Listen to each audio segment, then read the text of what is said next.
Welcome everyone to welcome everyone to Monday Night Clobberin Times here on ABC, your network for. I'm sorry, I will stop with the fucking Howard Cosell shit one of these days. No, I won't. I love it. Sorry, it aggravates me. I love it. Welcome everyone to Clobberin Times. This number. YouTube 72, but an overall 772. Yes, some jackass let me do 771 of these mothers. So why not one more? You know, it could be my last. We never know. Welcome, everyone. I want to thank you so much for popping in. And of course, I have two fantastic guests tonight. You've heard him. You heard him just yet. I barely got the yell in there, buddy, just under the wire. I did. Let's get the hell out of me. I was like, holy shit, he's already rolling. All right. Clobberin time. Yeah. I can't get enough of it, though, man. I'll tell you that. The great Stone Loki, of course, who did that wonderful intro for me, and I thank him for it. And the beautiful Purple Valkyrie of Rise of the Valkyries, both fantastic friends with great channels.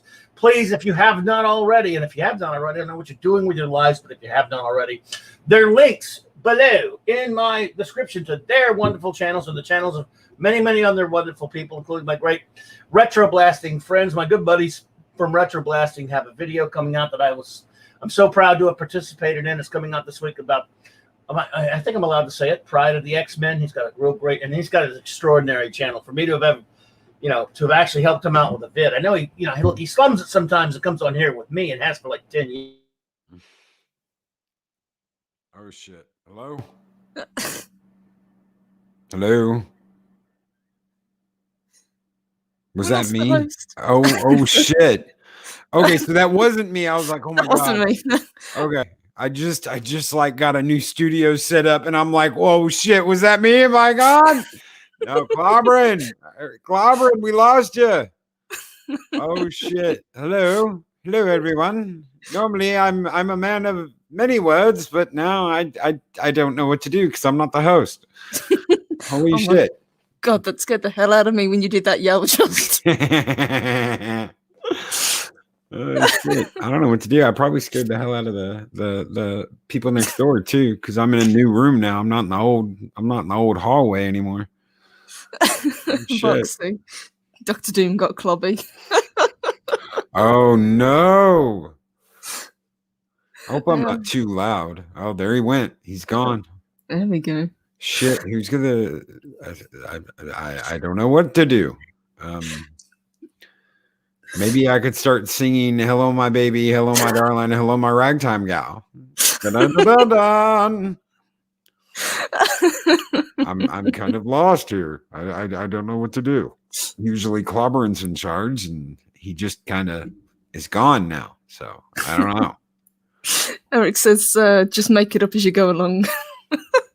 That's what we do. Yeah, that's what we do on the morning show.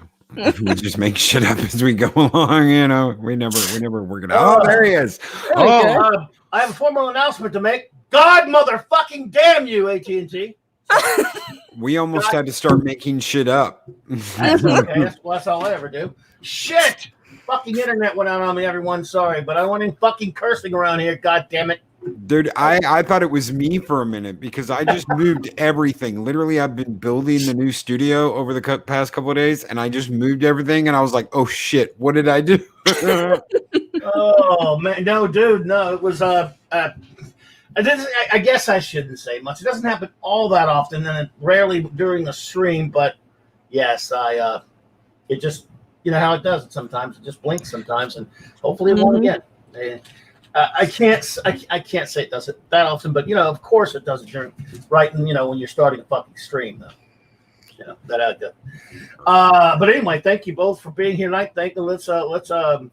I don't know where I was cut off at, so I just say the great Stone Loki is here and the wonderful Purple Valkyrie is here. Their channels their links to those channels below. I'm not sure where I dropped off at. Thank you for having us. Yeah, thank you so much for being here. I'm so honored to have you here, and I'm honored to have our wonderful friends in the chat. Let's see if we can cover the wonderful Samantha Joe is here. The other half of the Valkyries is here tonight. Welcome. It is so wonderful to see you. Thank you so much.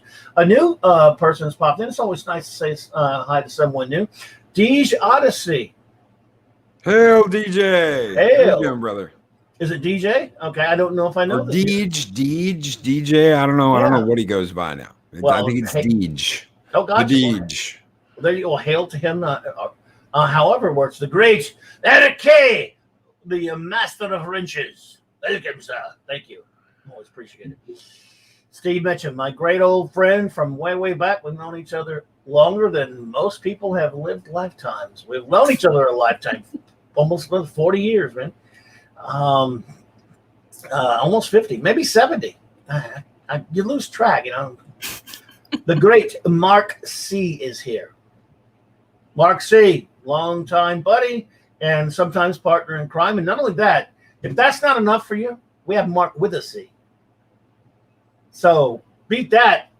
And every other YouTuber, we have a Mark C and a Mark with a C in here. Who has that in their chat? The wonderful, beautiful, fantastic Heiress of Chaos is here. Our good old buddy and sometimes partner in crime over in Valhalla, Fat Steven Seagal. Yep, buddy. Hey, man. Good to see you. Positive candor. You know, your candor should always be positive. Yes. But let's see who else we have. See what else. I think we may have covered it all. Covered everyone. Alexander Babbitts. And if I'm saying that right, Babbitts, Alexander Babbitts. I'm sorry if I said that wrong. Thank you so much for popping in here. Carrie Fisher, the Great Flash, my longtime partner on Blog Talk Radio from the old BTR days. Yo, brother. Hey, man, let me know if you're, when you're next available, because I'll make a special show for you, bro, because I miss hanging with you. He is the best. And again, anyone else who pops in, we'll say hello to them. Tonight, well, what should we talk about? Should we talk about that new TV show? Keep forgetting the name of it. Batwoman. Just kidding. No, not again. Not again. I feel like what's his name in Spaceballs? No, not again. No, just kidding. I will say a special, and not that he'll hear it or anything, but I'm a fan. So the great Az and Hillsworth Babyface had a birthday today and a cool birthday stream. So big happy birthday to that gentleman. We all love him. Yeah, happy birthday. Happy birthday, brother. From a fan. Yeah. So anyway, but Mike, stop calling me old. Hey, don't call me sugar. So what do you think? WandaVision or what? Episode 3? I know you probably have both talked about it on your wonderful morning shows today. No. I was talking Batwoman today. I haven't talked about WandaVision at all yet. Oh, okay. Well, but I've seen it, so I'm more than happy to. I'm here. Yeah, well, we can definitely talk about that a little bit there. But I know Valkyrie did. I know Purple talked about it. Yes, we did it yesterday. We had a really good panel. It was awesome. Oh, excellent. Well, what did you think of episode 3, Purple? I enjoyed it. I think it's a solid episode. It's I think, as we were saying in the green room, it's slowly starting to kick up a gear now, which is going to make it a lot more interesting. But I do like that the sinister side is coming out now, you know, and it's giving us a lot more information about what's actually going on and who's in control. Yep. I think I'm ready for it to kind of get the wheels moving a little bit better, but it was pretty entertaining. Loki, what did you think? Okay, I'm going to focus really quick right in on the end of that episode. The lights. You saw those big spotlights, and what those big spotlights are is mapping the area that has been taken over. And that town's been taken over.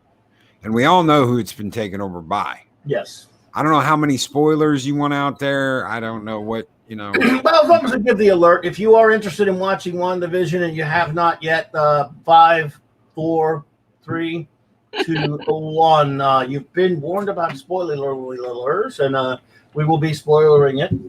But I can understand if you're waiting to hear that and waiting to watch it yourself. Proceed, sir. Wanda chews Monica Rambeau up and spits her bitch ass out of town.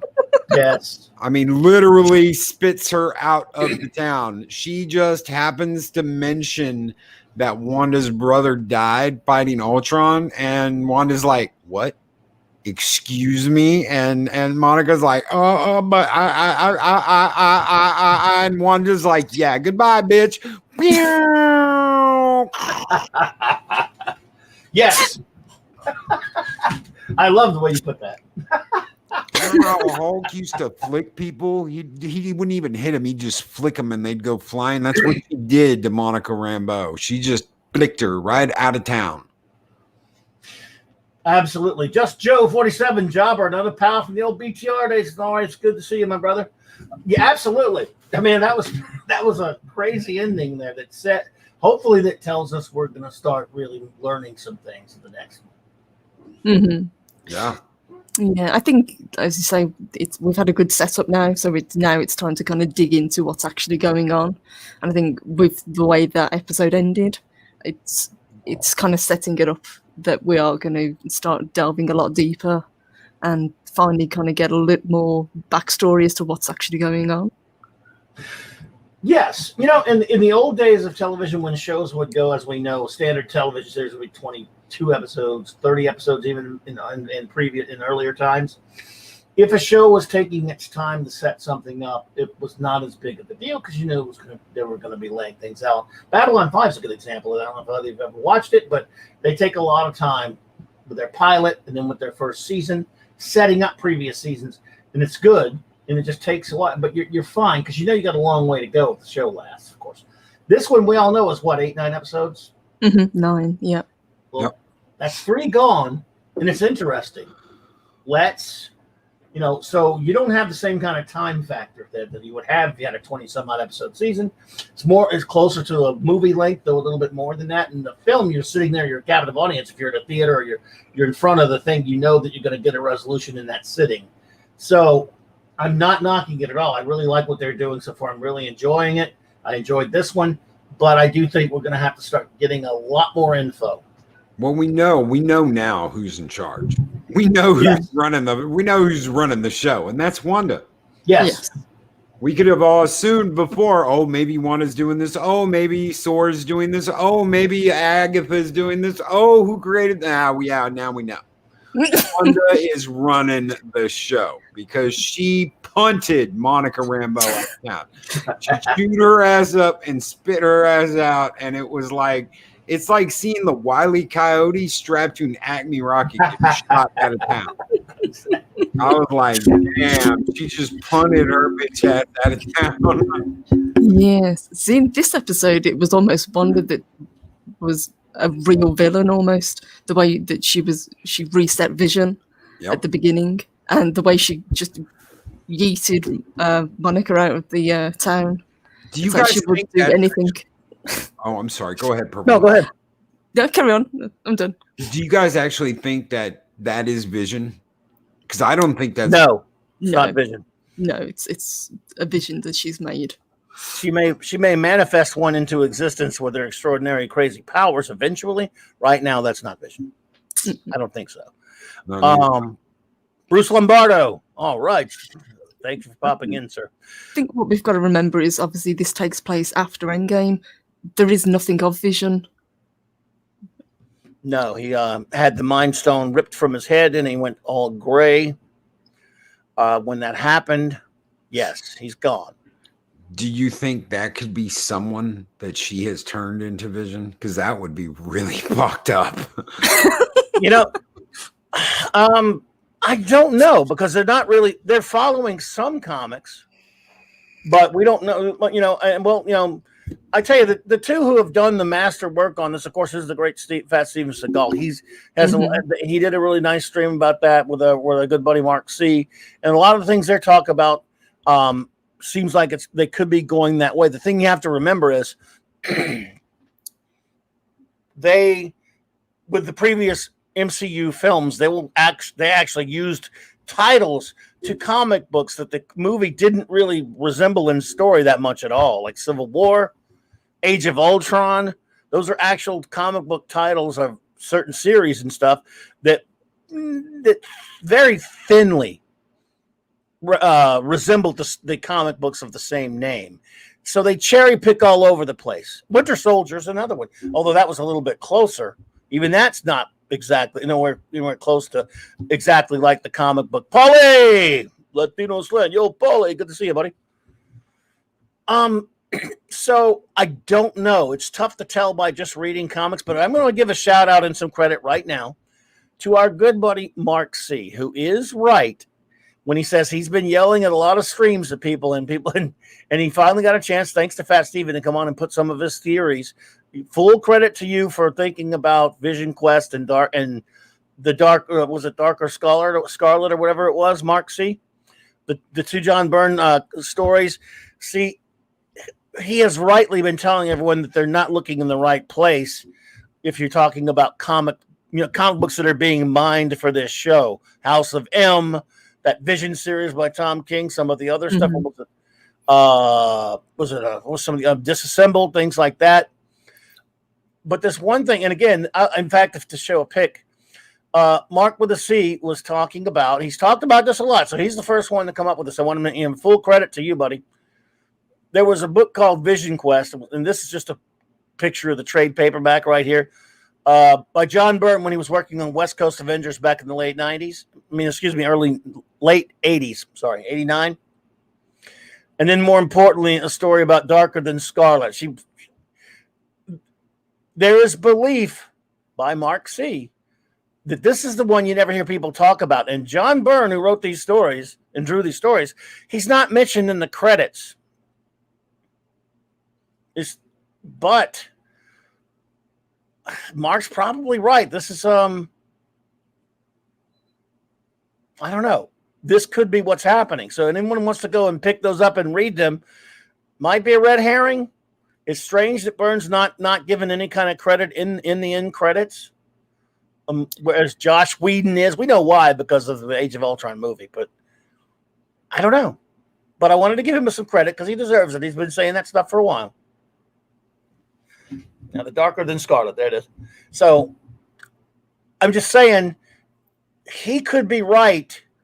This could be where they're going, but we don't know yet. It certainly seems like he is, but I don't know. Just throwing that out there. Yeah, I think you're probably right. I mean, a lot of people in the beginning were talking about House of M, but I think that was just like a red herring. It was just a nod to people to kind of throw them off the trail. I think it's too obvious a storyline for them to go to. Yeah. So, and the thing is, I haven't read these comics, I don't know, since they came out. So I didn't think about it either. I didn't really think about them that much. And Mark, of course, is not only my good buddy and sometimes co-host here, he's the biggest John Byrne fan there is. So kudos to him for thinking of this. Is it going to be what they do? I don't know. But here's his promise: he will eat a shoe. I'm not sure what kind of shoe. A shoe. If he's wrong. And Mark, would you do it on camera on Loki's show? I'm just kidding. A shoe. I'm interested in this. A shoe. Are you going to dip it in anything, like a sauce, like a packet of sauce, ketchup, and hot sauce? A shoe. You're going to eat a shoe. I will pay money to see this eating of the shoe. Well, I tell you what, if he's going to eat a shoe, the least we can do is give him some ketchup. So, look, dude, all I got to say is if you're wrong or not, you can come on here anytime and we'll just, in fact, you know what? Before we finally get around to reviewing Simonson's Thor, maybe we should read those two books and review those first. I don't know, man, because we didn't review a comic in a long time. Cane sauce. Now, do any of you know what cane sauce is? No. Loki, you have Raising Cane's up there where you're from? Nope. It's a famous, at least down here, chicken fingers chain, and they have this special sauce that they keep the recipe in a vault, pretty much, or in like a safe or whatever, and nobody knows it. And it's every now and that's good. Ooh, man. That's like the Dairy Queen ice cream recipe that they keep. How much air they inject into the soft serve. Yeah. Yes. Yep. Now I want some canes. Damn it, Mark. But yet it is. Oh, I bet. Yeah. Samantha knows about it. There you go. Yeah. And again, it's the most brilliant business model you'll ever see, because they only have like like 4 different things on the menu, just about 3 or 4, no variations, and it never changes ever, ever, ever. They never add things like McDonald's and all these other places change stuff. No, they say, if you want, you go there for one thing, the chicken fingers or the little chicken sandwich they got there, and different size orders, nothing else ever. There was a chicken place called Broasters back in Texas. Oh yeah, I remember that. And I wanted a sandwich one day, and I was like, man, I want a sandwich, but I want like something hot and spicy. He goes, we got something, and he made me this sandwich, and it's not on the menu, but it's like a hoagie. It's like a hoagie, almost like a Subway sandwich, but you've got hot and spicy popcorn, chicken, bacon, cheese, and there's like this garlic sauce you dip it in. And let me tell you something, man. That's like that was the best not on the menu thing I've ever had. He's like, just tell him you want the spicy chicken sandwich with cheese and bacon. I'm like, okay. I like it. I like it, man. Well, yeah, I want me some canes now. God damn it. And it's not cheap. Well, it's pretty cheap. I don't know. I get the big ass one, so of course. And they put coleslaw. You have to tell them no coleslaw. Give me some extra sauce and an extra piece of that great bread they got. Damn it, now I want one. People get that with them. Yeah, you get in the Canes mood. You know, they're all over now. They started at one place out by LSU, and now they're all over the South. I mean, I see them in a lot of other states, but I don't know if they probably have them all over Texas now too. But anyway, that's neither here nor there. Cane sauce, it is the shoe. Now, do we get to pick the shoe he eats, or does he have to? Well, how about if we let Loki pick the shoe? It's a shoe. I mean, do you really want to give the guy like a boot to eat? No, just give him a shoe. No. He's gonna eat a shoe. Let him just eat a shoe. Nothing tough like a boot. No Doc Martens. Matthew Anderson, thank you for stopping in. Great to see you, sir. So anyway, I think they're in Reno and Vegas now. Man, that guy just exploded. For years, it was just like one location in Baton Rouge.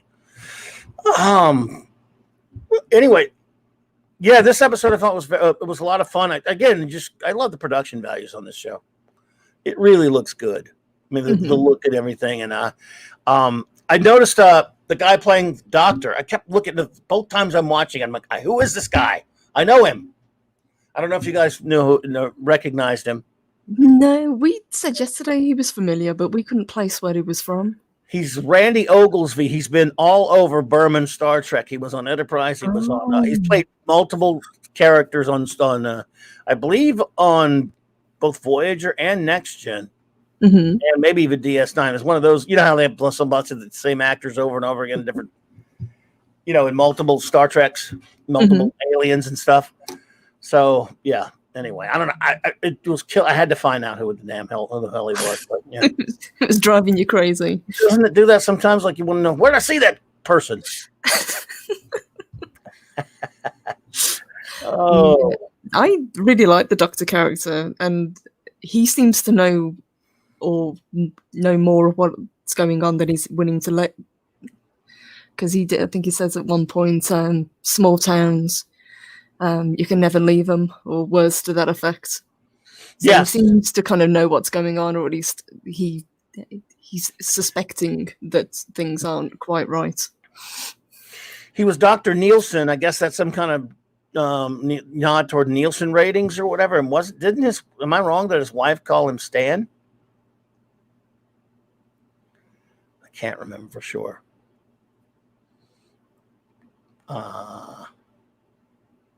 I don't know. Maybe not. I'm not sure. I can't remember, to be honest. I mean, you're probably right. I could have misheard it. But I don't know. Did you catch it, Loki, or no? Sammy says it was Stan. Yeah, you were right. Oh, was Stan? Okay. Wow. Okay. Stan Nielsen. Okay. All right. I mean, was his wife's name Leah Neeson? Lee Neeson? I don't know. But yeah, that was. Again, it was a fun, goofy episode, but again, nothing really gets.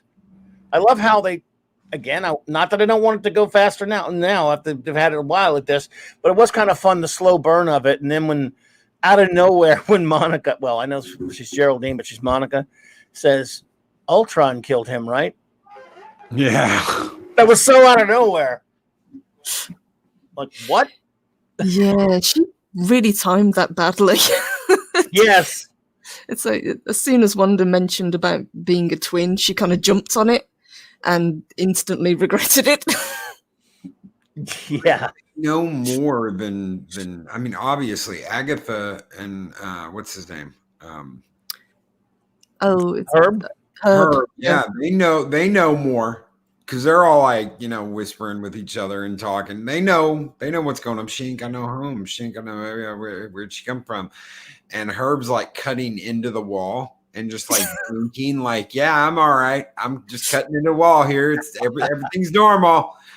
No, they know something's up. They know something. They know something. She can't control it all. Mhm. She can't keep it all under control. Yes, and they did seem to be trying to give a message to Vision as well.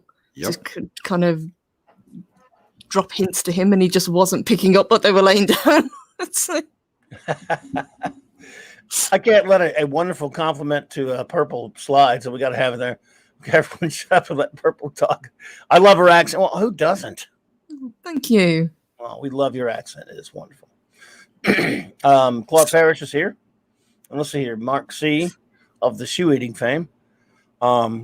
If we get an actual Vision post Wanda quest, I think he will be all gray, resembling that the Vision post Vision quest. Yeah, the white Vision. Yeah, I believe that too. If she brings him back somehow, I mean, really the real one back. He's right now inside her head. That's not him. But she does it. Her reality warping capabilities, you know, because the kid's not real either. Nope. No, so I'm wondering who is real and who is made up. I mean, Dottie might be. yeah. It does seem that some people are under control and some people are just like puppets. Along for the ride. That doctor knows that when he's like, small town, we ain't going out of town. He knows. He knows why he's there, and he knows what his job is. Yes. I don't understand what the deal is with Dottie when she walks into her, you know, see her husband for a second and says, "This what was it? Something make me look fat or whatever." Earrings, yeah. Earrings. Earrings make me look fat. Yeah, and then the power goes off. He's like, "Thank God." I mean, dude, Dottie's a hottie. What's wrong with you? But, and she's Anya from Buffy.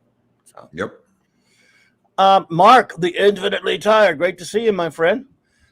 So, overall impressions of this episode, I really liked it. It was again, it's another one that this show's so short. It takes getting used to a little bit for MCU. Mm-hmm. You know. Yeah, there were a lot of Easter eggs again this time, and there were a lot of little hints towards mind control. Even a monarch butterfly that Loki's talked about recently showed up and landed on Vision's nose. Yeah. And as her pregnancy progresses, her powers seem to fluctuate. It's like she couldn't get rid of the crane. She kept kind of like trying to poof it away, and it just kept coming back. Well, Mark with a C says the town folk are real. They are under the control of Wanda until she loses a bit of control. Well, probably so. So you think it was? Do you guys think it was giving birth to the twins that caused that to happen? To cause what to happen?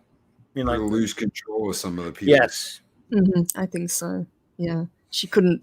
She had to focus on giving birth, so she couldn't focus on keeping this under control until the babies were born, and then she kind of locked everything down and tossed out Monica.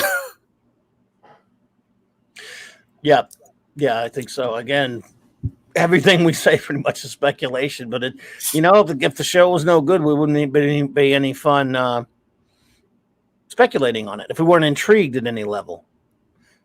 I get some people aren't, but I am right now. I can't wait. I can't wait to see what happens. Mark C says, Doomcock didn't like this episode because he thought it wasn't funny. The sitcom humor isn't for the audience benefit; it's for Wanda's. I agree with that. I don't even think it was that. I didn't really think it was unfunny, but it's kind of not the point of the show. Mm-hmm. You would think that doing the sitcom stuff they've done, there would be more comedy. I just kind of like, I don't know. I just kind of watched the episode and I was like, wow. I mean, the end was the best part, and you got some answers, but it wasn't the laugh track behind all that. It's not funny. Mm-hmm. Gets old, huh?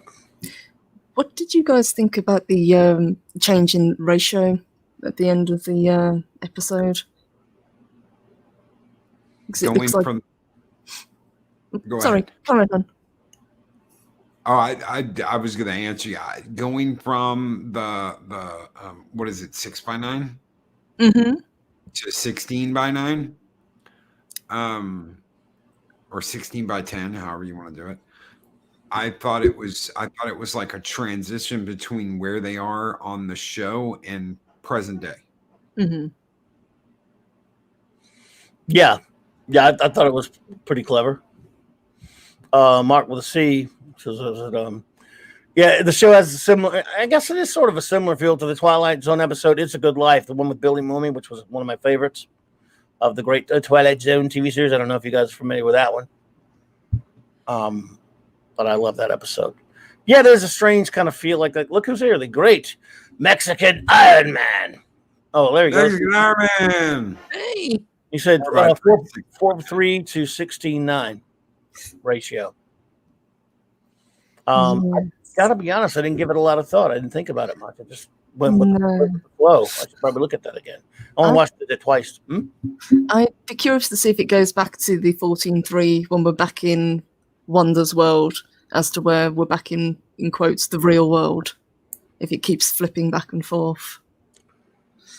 Yeah, I think it's pretty clever, actually, where they're messing around with visuals of so far. The show to me has been visually impressive.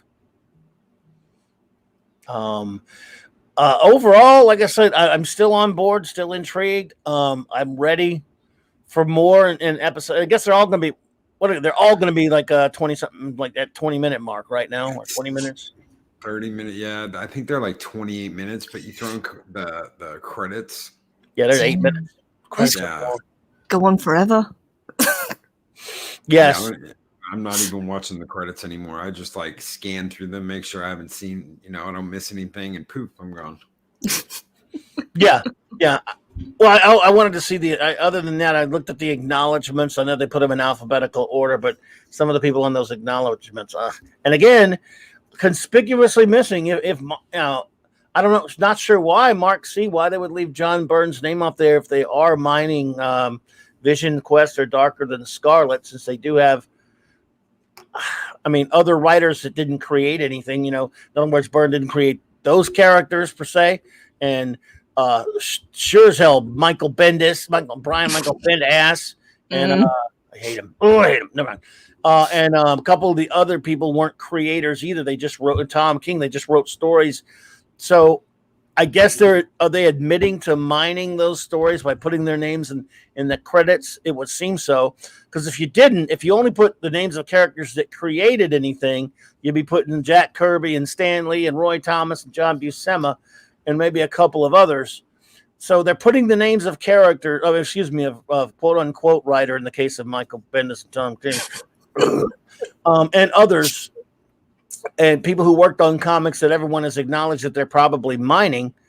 And yet, for some reason, if they are doing that, if they are mining any of Vision Quest and Darker Than Scarlet, they should have Byrne's name on there too. So that's the only thing that makes me wonder about that story. Because they've got to pay him royalties. Well, yeah, I don't know. I'm not sure how much they're paying anybody or just acknowledging. Did you hear about the Ethan Van Sciver thing with Blackgate for Suicide Squad? Yes, if anytime Blackgate Prison appears in anything, he gets a check. Yep. But I'm straight. See, he created something in a time and co-created something in a time when those laws have been laid down there. So many other people throughout the course of comic book history that didn't have that.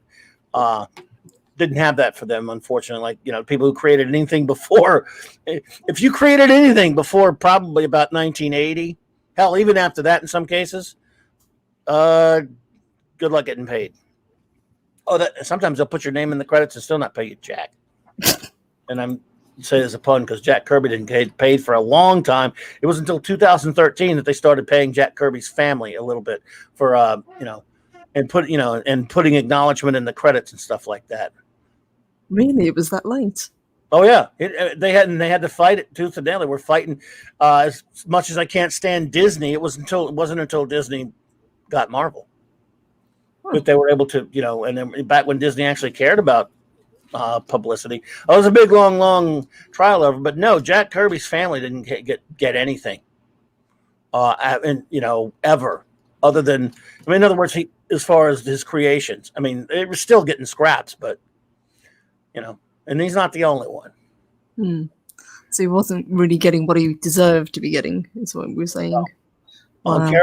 On characters that he pretty much did most of the heavy lifting on creating that have made billions upon billions of dollars, no, not even close. And still not even close, but at least now his family gets something. Yeah, which is, he would, knowing Jack, he would be happy, but about that at least. But, it'd probably still bother him. What's going on in there? Look at that busy chat room. I've never had a busy chat room like that. Oh, look at Paulie, man. Let me tell you something, dude.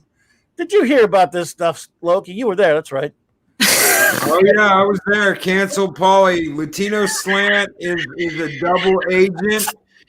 He does not like Flash Gordon. It is time to hashtag cancel Paulie. Hey, cancel. Look, dude, I told you like a week ago before you even did that stream, I said, dude, man, you're going to get hell on this.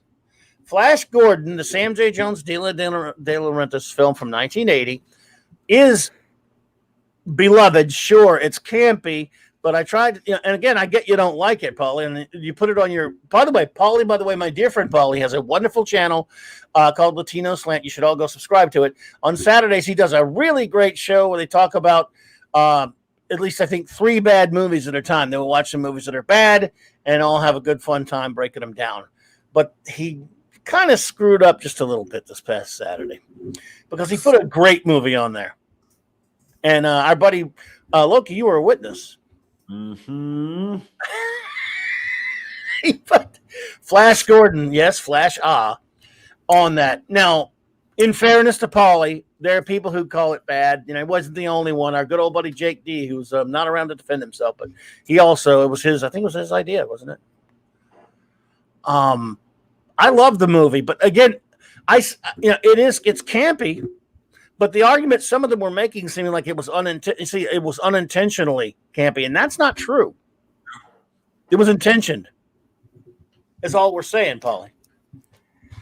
They were trying to camp it up to the way the old black and whites and the serials made it out to be.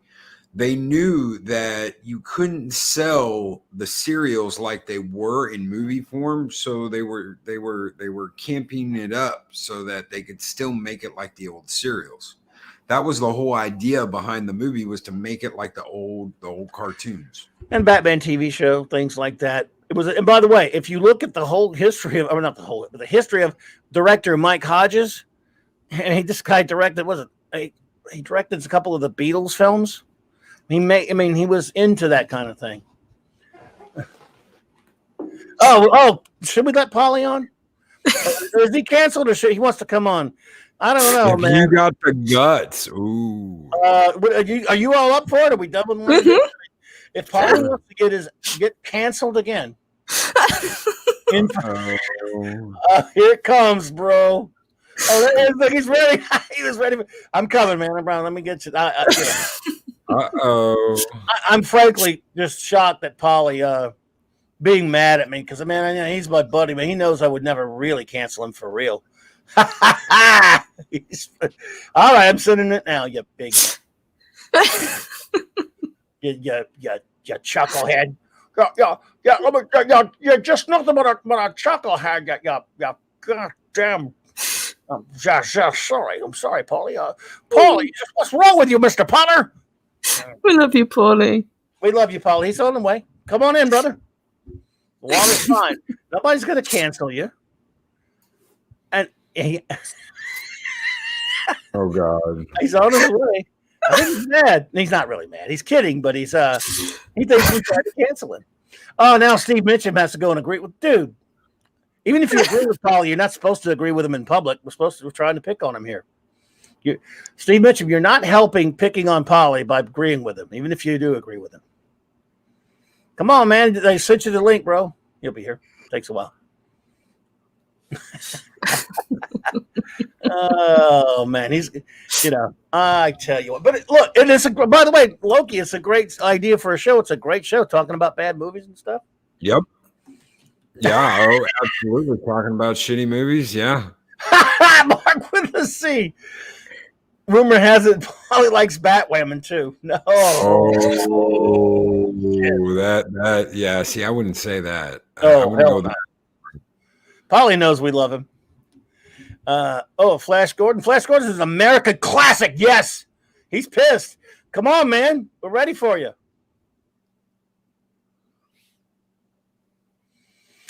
Steve Mitchum, you're not helping, buddy. I loved Flash Gordon when I was a kid, but now I can't watch it. Well, damn you, sir. We're kidding. But I want to see how Paulie's pissed. Where is he, man? Where you at, man?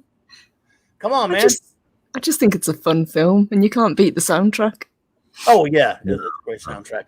Now, no one would argue with you that Sam J. Jones wasn't much of an actor. Oh, no. You won't get Sam J. Jones defended. I mean, he was cast because Dilo De Laurentiis' wife saw him on The Dating Game.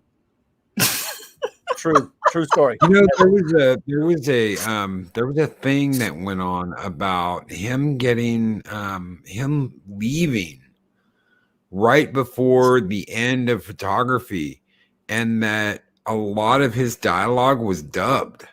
It's not even him talking. That's right. He didn't. Yeah, he had his dialogue dubbed. He wasn't happy about that. Paulie is correct. Oh, Mexican Iron Man siding with Paulie now. What, dude? Oh, don't let Mexican Iron Man lie to you. He loves Flash Gordon. Come on, Paulie. Where you at, man? Step it up. We're waiting for you, dude. Come on, buddy. Steve Mitchum, you're a little late for that one. I gave up the NFL. Get up here, Mexican Iron Man, and defend yourself. Yes, please. Come on. Come on. What, you want Mexican Iron Man to come on too? We can send him on. Steve Mitchum, I've given up the NFL, and after having to see, but now I'm almost going to adopt the NFL again because I don't want to see Tom Brady get another goddamn ring. Oh, why? Come on, Paulie, where you at, man? What about Mexican? Where's he at? Hashtag Paulie, stay away. Dino wanted to make Flash Gordon campy and humorous. He said, in hindsight, it was a terrible mistake. We kept fiddling around with the script, trying to decide whether it'd be funny or realistic. It was a catastrophic thing to do. Well, yes, I can kind of see that if they'd picked one direction to go in. He says, I'm not going on. Don't want to be attacked. You're not going to be attacked, dude. You're amongst friends. What are you talking about? Who said that, Paulie? Yeah, Paulie said that. Paulie, no one's going to attack you. Come on. Dude, half the people are agreeing with you, brother. And I don't. Brown lives matter. Brown lives matter. Stand down. No, dude, no. No, we're not going to kill anybody or crucify. No, not going on. Come on, man. Racially attacked. Attacked? Racially. He made it about race. Paulie. Paulie. Who mentioned race? Never attack anyone. Who mentioned race? I don't want to be racially attacked. Well, no slant. Race? I don't know how race happened. Adventures of Captain Zuma in outer space, though. That was bad, yeah.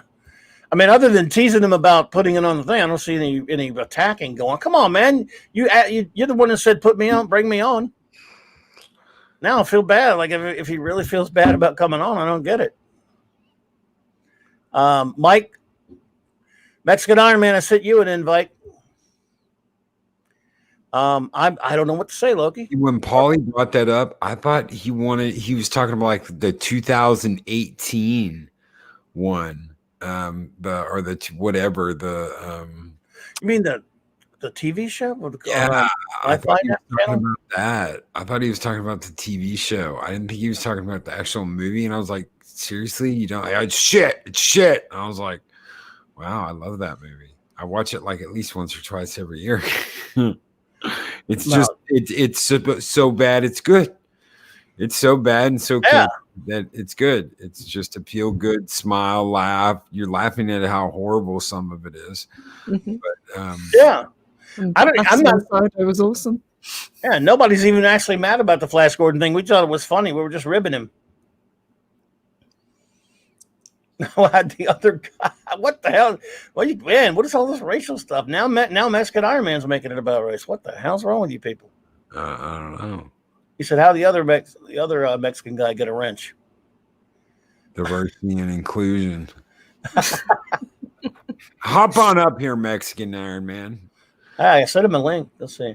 Mm-hmm. Now, Paulie, Mexican Iron Man has a wrench now. Come on, Paulie. Come on, Paulie. Like that, buddy. You know we love you. And we're no one's even actually mad. We were just goofing around. Just want to don't like this movie. And I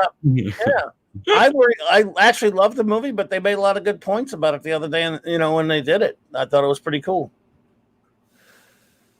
And then he was saying, look, he demanded to be on, and you never has to demand. He can just say, hey, put me on anytime, and he's on with me. Wrenches mean moderator power there, Steve Mitchum. So Mexican Iron Man and Paulie should please come on. Because we were just teasing, right? There's Mexican. Oh, there's all right, Mexican man. What's up? You're muted, brother. Are you talking about the Flash Gordon movie? Yes, the one from 1980. Sam that Jones. Super sucked. No, dude, you got to think, man. That had Max von Sydow. Max von Sydow was Ming the Merciless. Had killer soundtrack by Queen. I've got that soundtrack. I love it. Gordon's alive. That's like half the Tarzan yell. There's no originality there. Flash. Hero of the universe. Dun, dun, dun. Hero of the universe. Also, it was appropriated from Mexican gritos. That was appropriated. Is what comes next. Oh shit! Wow. That movie. If you're getting on Paulie for that movie sucking, Paulie, let me take the hits for you, brother. That movie super duper uber sucked.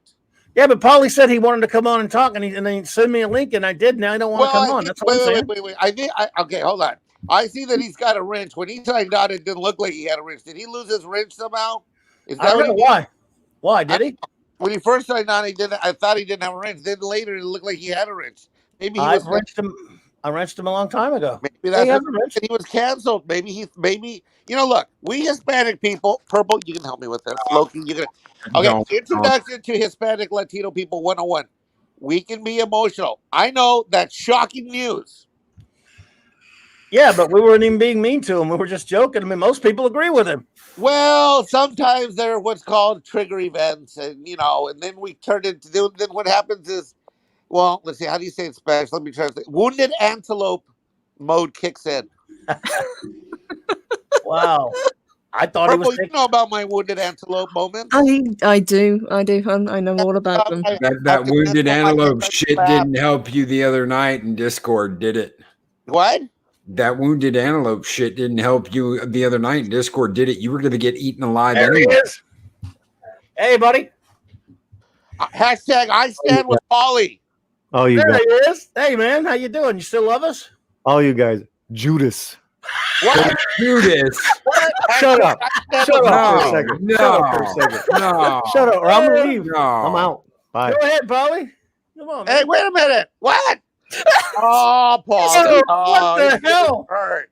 See what you guys did to my Paulie? I didn't do anything. I said, hello, how's it going? And we still love you. Then he left. Ollie, Yeah, he said Judas, and I was like, no, and then he was gone. Come on, Paulie. Paulie is wrong. I don't want to be right. I really like your hat, Paulie. I like the hat. Oh, you like his hat, but you don't like where he stands on the crappy ass movies. He's free. It's okay to disagree. Yeah, he's free to come on and talk about it. No. Oh, there he is. Emotionally triggered. Let's let him talk, everyone. Yo, brother, you know we love you. Loki, gonna shut up for a second? Ooh, shit. Go ahead, bud. Ooh, shit. Someone's hot today. And Loki. Maybe if Loki piped down, I could say something. See? Thank you. Thank you. Get synced up with them. You shut up too. Oh! I'm pissed. Why? I'm setting up for you. Not you. At me. Clobberin, Purple, Loki, Judas. What happened? I only got a few minutes because I got to go because, Mrs. Slant's going to be on TV real quick. But listen. Oh, cool. I made a review, and the first thing you said was cancel Paulie in the chat. And then it was a cancel Paulie. Purple, cancel Paulie. Stone, you fucking stupid. Paulie, you called us Judas. Is that what family does? Is that what family does? I'm not done, Loki. It's not 6 a.m. in the morning, all right? Just hold on. 6 a.m. I'm just fucking around. Dude, man. I can't keep it going. I can't. Savior of the universe. I'm going to go to Tibet and learn martial arts just so I can kick your ass. Look, that's what you get for that swimming comment this morning, buddy. Oh, what? Oh, yeah. Oh, you didn't hear what he did to me, Paulie? Racism occurred this morning on Loki's show. Racism against our people. Oh, my God. No, listen. Seriously? Yeah. Seriously, I did. I just said, like, it's a campy film. I love camp, but a lot of those actors can't pull off camp. Only a couple of them could. Mm-hmm. That's all. We gotta give you a hard time for it, just like we give Sammy a hard time for not watching Lord of the Rings. Yeah. But no. I'm totally playing it up. Listen, I do have to go. Someone's yelling at me. So well, thanks for popping in, brother. Always good to see you. And I love the Saturday show. Everyone, please go subscribe to Latino Slant and don't cancel Paulie. No. Paulie. Cancel Paulie. Oh, okay. To be continued. Judith. To be all right. Well, we're going with this then. All right. To be continued. Watch the Yeah. Later, buddy. Bye. All right. Bye.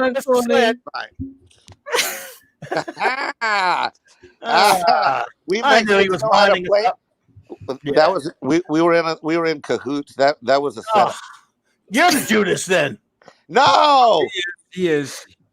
What? Because I warned him this morning. I said, no, I'm not going to say it. And he said, no, say it. I said it anyway. So you were going to say it anyway. You knew the Flash thing would trigger me. I was lured in and baited. That came. You know when you bring up Flash, I've told you whenever we all talk Flash on a Tuesday night. I don't want to talk about Flash. I hate that character. It's the dumbest superpower ever. Oh, I run fast. Well, you know what? So do 4 million of Mexicans who have been here in the last 20 years. We run pretty fast too. Wait a minute now, Loki. And I told him no, but they swim fast. Oh shit! Say it again, slow so the people can hear it. Is that right? I said it, but I warned you before I said it. And Clobberin, I even super chatted. I was like being nice. Then he turns around and hits me with that and shuts off the feed. Well, I have to ask you a question, Mike. What is it? And are you anti-Flash? Wait, the DC Comics or like Flash Gordon? I love Flash Gordon, black and white. I hate Flash Gordon, the stupid movie from the 80s. And Flash is a DC character. Absolutely cannot stand that effing character. How dare you, sir? How can you hate Max von Sydow as Ming the Merciless? He was the perfect Ming. Yep. I like Charles Middleton, but Max von Sydow. Okay, Man. wait. Okay, I can. First of all, hold on.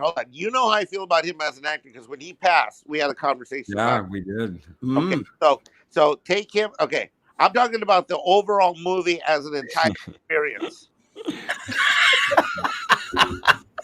Yeah, I love it, but I understand that some people it's the whole cheesy thing of it, but it was over the top in that respect. As a fan of the comic, if you want to see the story done right, that's respectfully done, go to YouTube. It's still on there because you can't find almost any other way other than a bootleg.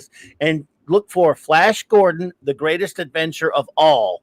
It's the animated TV movie that came out before the by Filmation, but it's fully animated before the Filmation cartoon for Saturday mornings came on. It's adapted from the Alex Raymond comics strips. It's the best Flash Gordon ever movie on a screen. All right, well, I haven't seen that. I'll probably like that. That sounds. If you like animation, do you like animation? Yeah, of course, dude. Of course. It's great, man. Come on. Yes. A while back, my good buddy Mark C and I did a whole show. Like Gotham by Gaslight. That tells you how much I like animation. I heard that was bad, wasn't it? Was that no good? It's because Gotham by Gaslight one of my favorite books here. It was one of my favorite books runs, and Yeah. like when they did it, it did work, and it was weak, but I still liked it. Damn it, I still watched it. I liked it because I love animation. I love all things DC. Well, yeah, we love animation. Well, there you go. Flash Gordon: The Greatest Adventure of All. That one. But yeah, I like the movie, but I get some people don't like the camp crap in there, I guess. Well, I my piece, and I'm going to depart now. Well, I thank you for being here, sir. I'm always honored to have you. Thank you for hosting me, sir, with such esteemed guests as Purple Valkyrie and Clobberin. Oh, and that other guy. What's it? The trigger guy. Stone Cold Racist Loki. Is that who that is? I know why it's Stone Cold because his feelings are stone cold towards those that love him the best. Oh, poor puppy. Dude, you invited me into that Discord too, by the way, the other day. That's like throwing me into the den of alligators. Holy crap. She's a shark, not an alligator. She's a shark. Dude, she makes Lupina seem like a little gentle, like dandelion. Oh yeah. And then she's not playing a part either. It's a shark. She's a shark. I thought Purple would save me, but I think she was just like watching me just burn. I was just gonna see how well you could handle yourself on Swim how good he can swim. There you go again. See, right there, Clobberin. Right with there, the sharks. With the sharks. I want you to be aware of the character of your that guy right there. That guy. Well, Loki. Right, then I'll go back to my tortilla fields. You guys have a fun show. All right, buddy. Thank you, man. Appreciate it. Well, Good night. Loki, does that mean you denounce Asgardian supremacy? No, not at all. Good. Want to make sure. I have a question to run by you both because there's not a lot going on in geek news, I guess, this week. We talked a little bit about Wandavision, and certainly looking forward to the next episode. I know you reviewed your favorite show of all time this morning, Batwoman. I guess I probably need to watch that crap. I mean, so I can find out what all the fuss is about. Oh, did you know that Kate Kane met Ryan Wilder 3 months before the show started and said she's the real Batwoman? You mean there's a flashback? She said what she said, and dude, this was the cringiest shit ever. Was she was scared but fearless. Scared but fearless.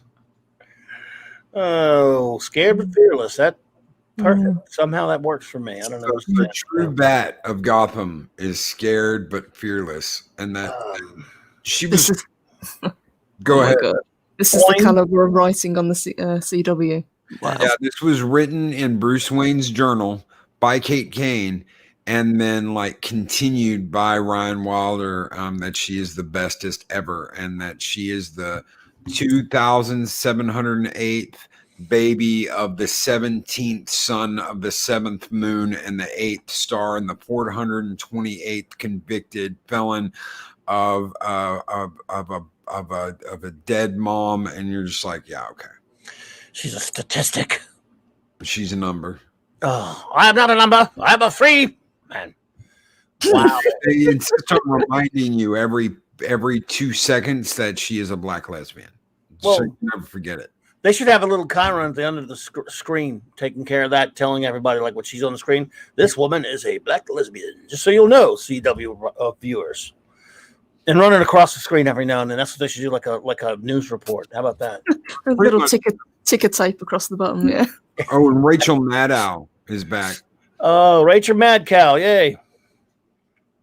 Wow, I bet that's thrilling. Ugh. Hail the great Rod Thunderheart. Thanks for popping in, my friend. Great to see you. And good night to the wonderful Samantha Joe. I'm so honored that you stopped by. Thank you so much. And Mark Sr. may be able to make that happen. What's that? Oh, let's see. Speaking of animation, someone please tell Loki I want a He-Man transformation. Skull. Done. Oh, cool. If anyone can do it, you can, bro. I have a question for you too. Mhm. The only sort of big geek news. I'm kind of excited. It's kind of fun to have something to look forward to. You know what I mean? Since there's so much something's coming out, you're going, oh, that looks like it's going to be crap. But something you can actually get a little excited about, because I don't get that much. I don't know if you two do. I don't. I used to when there was stuff to get excited over. Oh yeah, that's what I'm saying. I mean, it just doesn't. You don't get it anymore that very often. I don't. Again, you all might, but what did you think of the G versus K trailer, Godzilla versus Kong trailer that came out yesterday? Purple? I loved it. I thought it was a great trailer, and having seen the trailer, I think it was worth waiting for. And now I'm really looking forward to the film. I've seen a couple of people go through it kind of scene by scene, and there's some really interesting bits that they've kind of dropped in, some little hints. I'm glad that they've finally figured out what size they want Godzilla to be. That's nice. Yes, they finally settled on one. Loke? Funny enough, I'm actually going to talk about this tomorrow morning. Oh, okay. Well, No. It's fine. I find it interesting. I liked it. I find it interesting, though, that someone put a collar on my boy Kong. Someone has put a collar on Kong. Mm-hmm. Can you imagine the pain in the ass that must have been to put a collar? That's a big collar on Kong. I want to know, because I know it wasn't Samuel Jackson. He's one bad motherfucker, but he's dead in this universe. So who put the collar on Kong? Maybe we're going to find out. I'm really excited about it. I got to tell you, maybe it's like just one of those things. I'm genning it up because there's not much else to like. Purple and I were talking. I know a lot of people didn't, but I kind of liked Godzilla King of the Monsters. It had its faults, but I kind of liked it, and I liked Skull Island. I don't know about you. I like Skull Island. I thought it was pretty good. I think, like we were saying in the green room, even though it had Brie Larson in, we completely forgot that she was in it. Oh my god, isn't that amazing? How you go back and you're like, who is that? Holy shit, it's Brie. I didn't even remember she was in this movie. Every time. Yes. Brie's in there. Holy shit.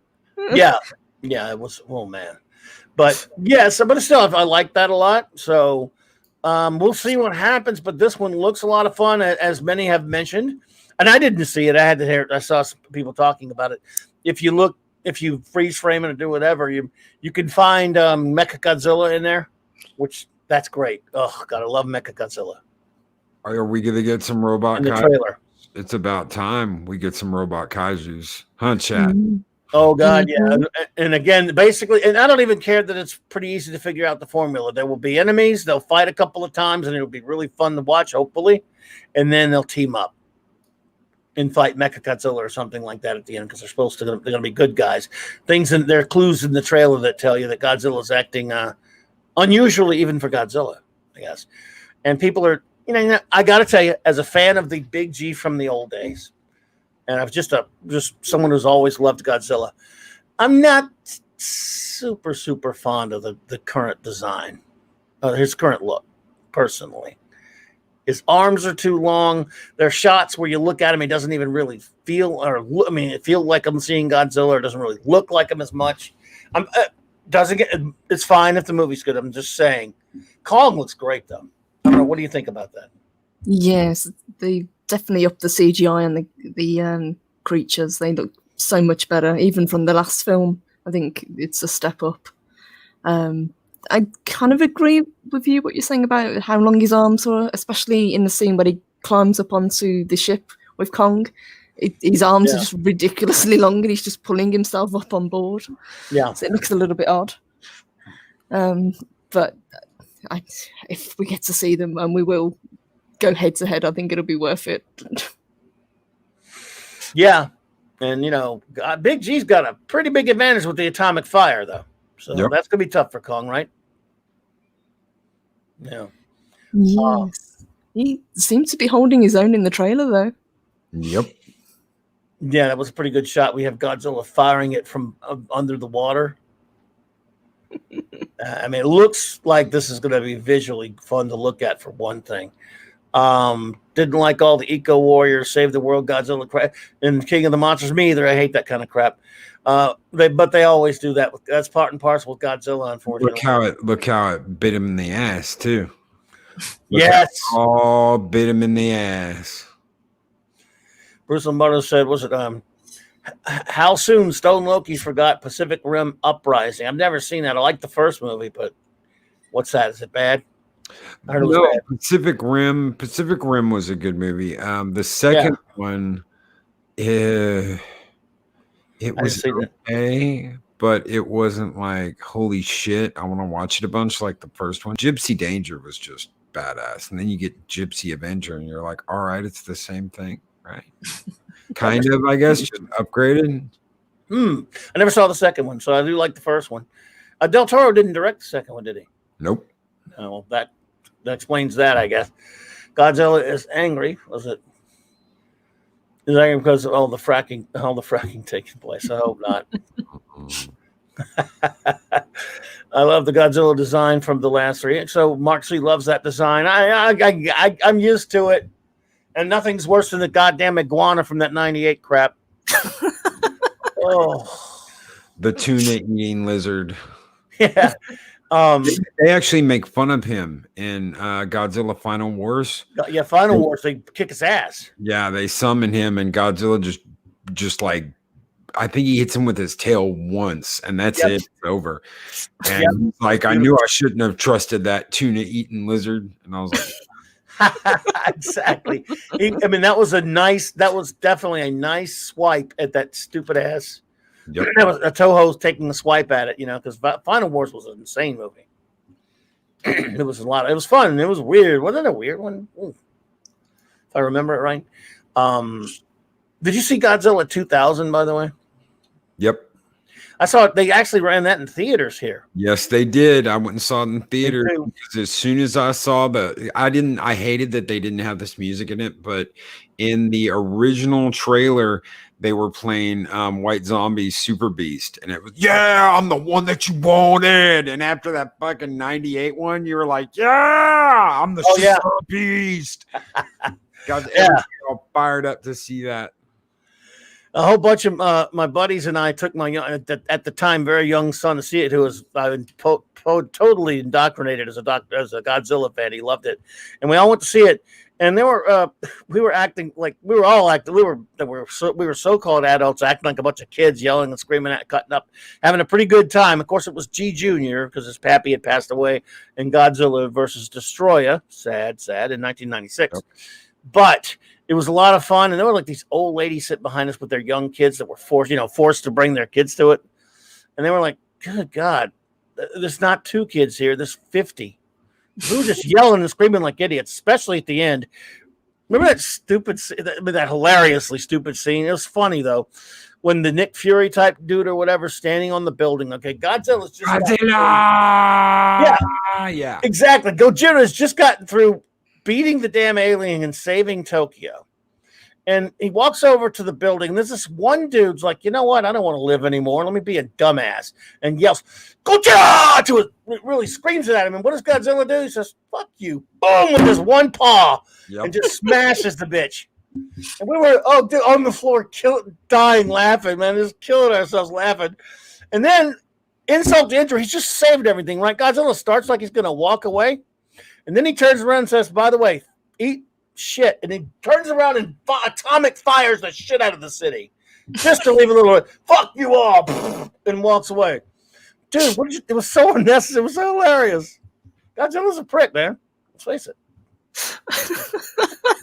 Yeah, I saved your ass. Now burn. He doesn't put up with shit. He doesn't. I love it, man. Oh, the Big G, man. That's G Junior. He was a real a-hole. You know. For the most Godzilla movies, let's see here. For them, I recommend watching in Japanese. Yeah, absolutely. Not Godzilla versus Biollante. Let's see, the subtitles are terrible. You know, it took me forever to find that Biollante figure from my kid back in the 90s. Do you know how much a Blu-ray of Godzilla vs. Biollante costs right now? No. You try like $500, $600. What in the holy crappy whatty? They came out with like a couple of thousand of them. So if you can match a Blu-ray that says Miramax on the front, this is not a bootleg. This is the official Miramax release of Godzilla versus Biollante. You're looking at $400, $500, $600, depending on what you can get for it on eBay. Holy, that's crazy! Shite. Yep, that's the rarest Godzilla movie of all time on Blu-ray. On DVD, you can get it on DVD. People make bootlegs of it all the time. And you can get it on Blu-ray, but that Blu-ray will be a bootleg of that DVD. To get the actual Miramax upscaled Blu-ray, that's a pain in the ass. Oh my God, that's insane, dude. Not by a long shot are you the only one who knows who Godzuki is, Eric K. He was a Godzilla's kid on the late 70s Godzilla cartoon with that song. Godzilla, Godzilla, and Godzuki. Ugh. Godzuki. Godzuki. Oh my God. Yeah, I'm glad I'm not the only one on the panel that remembers that. You remember that Loki and Purple? Oh my God. I thought we don't talk about Godzuki. No Godzuki here. Remember Gigantor? Gigantor.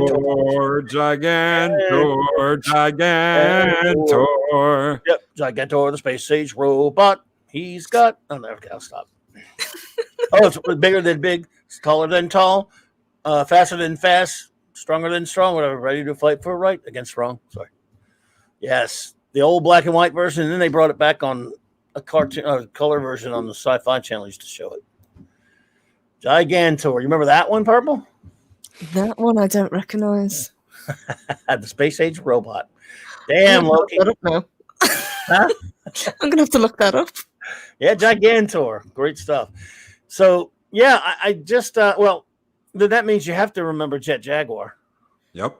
Jet Jaguar. Hell yeah. I was in Best Buy a couple weeks ago, and they've got the entire Jet Jaguar and the Ultraman. Remember Ultraman? Yeah, of course. Nice. They got a new one, huh? Yeah, they got all new Ultraman. They've got the original Ultraman. They've got Jet Jaguar. They've got all that shit. That's you should next time I do a Godzilla run through, because I've got Godzilla on PS4. That's another like, oh my God, how much is that? Except it's a game. You're like, I want a Godzilla on PS4. Yeah, put out like $180 and you can get one. They only made so many of them, man. It's one of those things where it's like, why did you guys? Well, we never expected it to be popular. And you're like, yeah, okay. But it's got Jet Jaguar and Monster X and the Mecha King Ghidorah and Mecha Godzilla, all the Mecha Godzillas, all that shit. Nice. All the Godzillas. You've got the original Godzilla. You've got 70s, 80s, 90s, 2000. You've got the new one. They've got all that shit on there. It's badass. Absolutely. Wow. Nice. Loki, the Godzilla versus Biollante Blu-ray bootleg is a great quality rip. So that's what I got it for $17. Well, that's pretty good. I'm glad you got a good one. I am glad you got a good really? one. Yours is not that good? No, I've got the original. I've got Oh, I've got great. the Miramax one. I just happened to get it, dude. It was at a movie store for $20, and I was like, woohoo! Holy And I shit. didn't know until like 4 years later that it was worth that much money. Nice. It's kind of satisfying when that happens. It's totally. Oh, absolutely. It's something to do with the rights between Miramax and Toho. Something there got screwed up, and basically all the Blu-rays that hadn't sold got thrown in the trash. Wow. So there was some fight between Miramax and Toho, and that was it. You can't sell our shit no more. Jesus. So if any of you go to any places that sell used Blu-rays or DVDs, I mean, you think that you could run into that somewhere, or just most of them are just destroyed? So. No, you can if it's used, yeah. If you go to like, the entertainment marts and vintage and the secondhand market, yeah, you can find one. Yeah, if anyone has a second in Charles near you, I'd suggest checking that out. Yeah, completely bummed we never got a crossover between Godzilla and Gamera. Well, they were owned by two companies. Did you ever, those? Did you ever see those Godzilla? I mean, those Gamera movies from the early '90s that were with the big, comparatively speaking, big budget special effects and stuff. Yeah, those are pretty good. We love Gamera, especially on MST3K when they were singing Gamera. Yeah, Gamera. Remember that? Gamera is really neat. He is filled with turtle meat. Turtle meat. Yeah. Remember that? Hirohito Gamera. Yeah. Yeah, buddy. We love some. One of my favorites is yep. All Monsters Attack. Nice. One of my favorite Godzilla films is Destroy All Monsters. What about, do you remember Inframan? No, I don't remember Inframan. I guess he was kind of a rip, but I saw it at the theater back as a kid in the 70s. It was pretty much, I think he was a rip off of Ultraman that didn't sell, but it was a fun movie. Ultraman was huge, and I saw that before I saw Inframan before I knew what Ultraman was. But yeah, it's the same old stuff. It's just like that though. But let's see here. Yep. Just like they did with the show era. I'm hoping Criterion will do a complete Heisei set with a proper Godzilla versus Biollante. Let's hope so. By the way, I was talking to Purple about this before. Loki, did you ever see? Oh man, did you sit through Shin Godzilla? No, I haven't. I haven't seen it yet. It's the only Godzilla movie I've never seen. Okay, well, warning time. I was telling Purple about this before the show. I heard it's bad. Some people say it's good, but I heard it's bad. You've heard there are people who have say this is the most brilliant, wonderful, fantastic movie ever made. Shin Godzilla, my friends, fucking sucks. Now, I don't know what shin means in their language unless it's about his shins. Well, it's about as interesting as Godzilla's shins. You have shins? The beginning of the film is I guess it's considered a reboot from 2016, I believe. I guess they're considering a reboot, so they're starting over or whatever. I don't know. But this big weird slug creature crawls up into Tokyo or whatever city it was and just slithers through the city. And eventually he 15 hours later, he feels that much. He mutates into something resembling our Godzilla. Oh, yes, Shin Godzilla. There's the one best picture in Japan. Okay, so don't take my word for it. But it didn't have a theatrical release here per se, but they had a Fathom event. So my son, being Godzilla freaks, we went to it. One night thing. Oh, boy, was that not a good move. Flash, do you remember back when it came out when I screamed and yelled about it like an idiot? No, it was, oh God, I was so pissed off, man. Well, when I woke up. No, I didn't actually fall asleep, but I was almost there.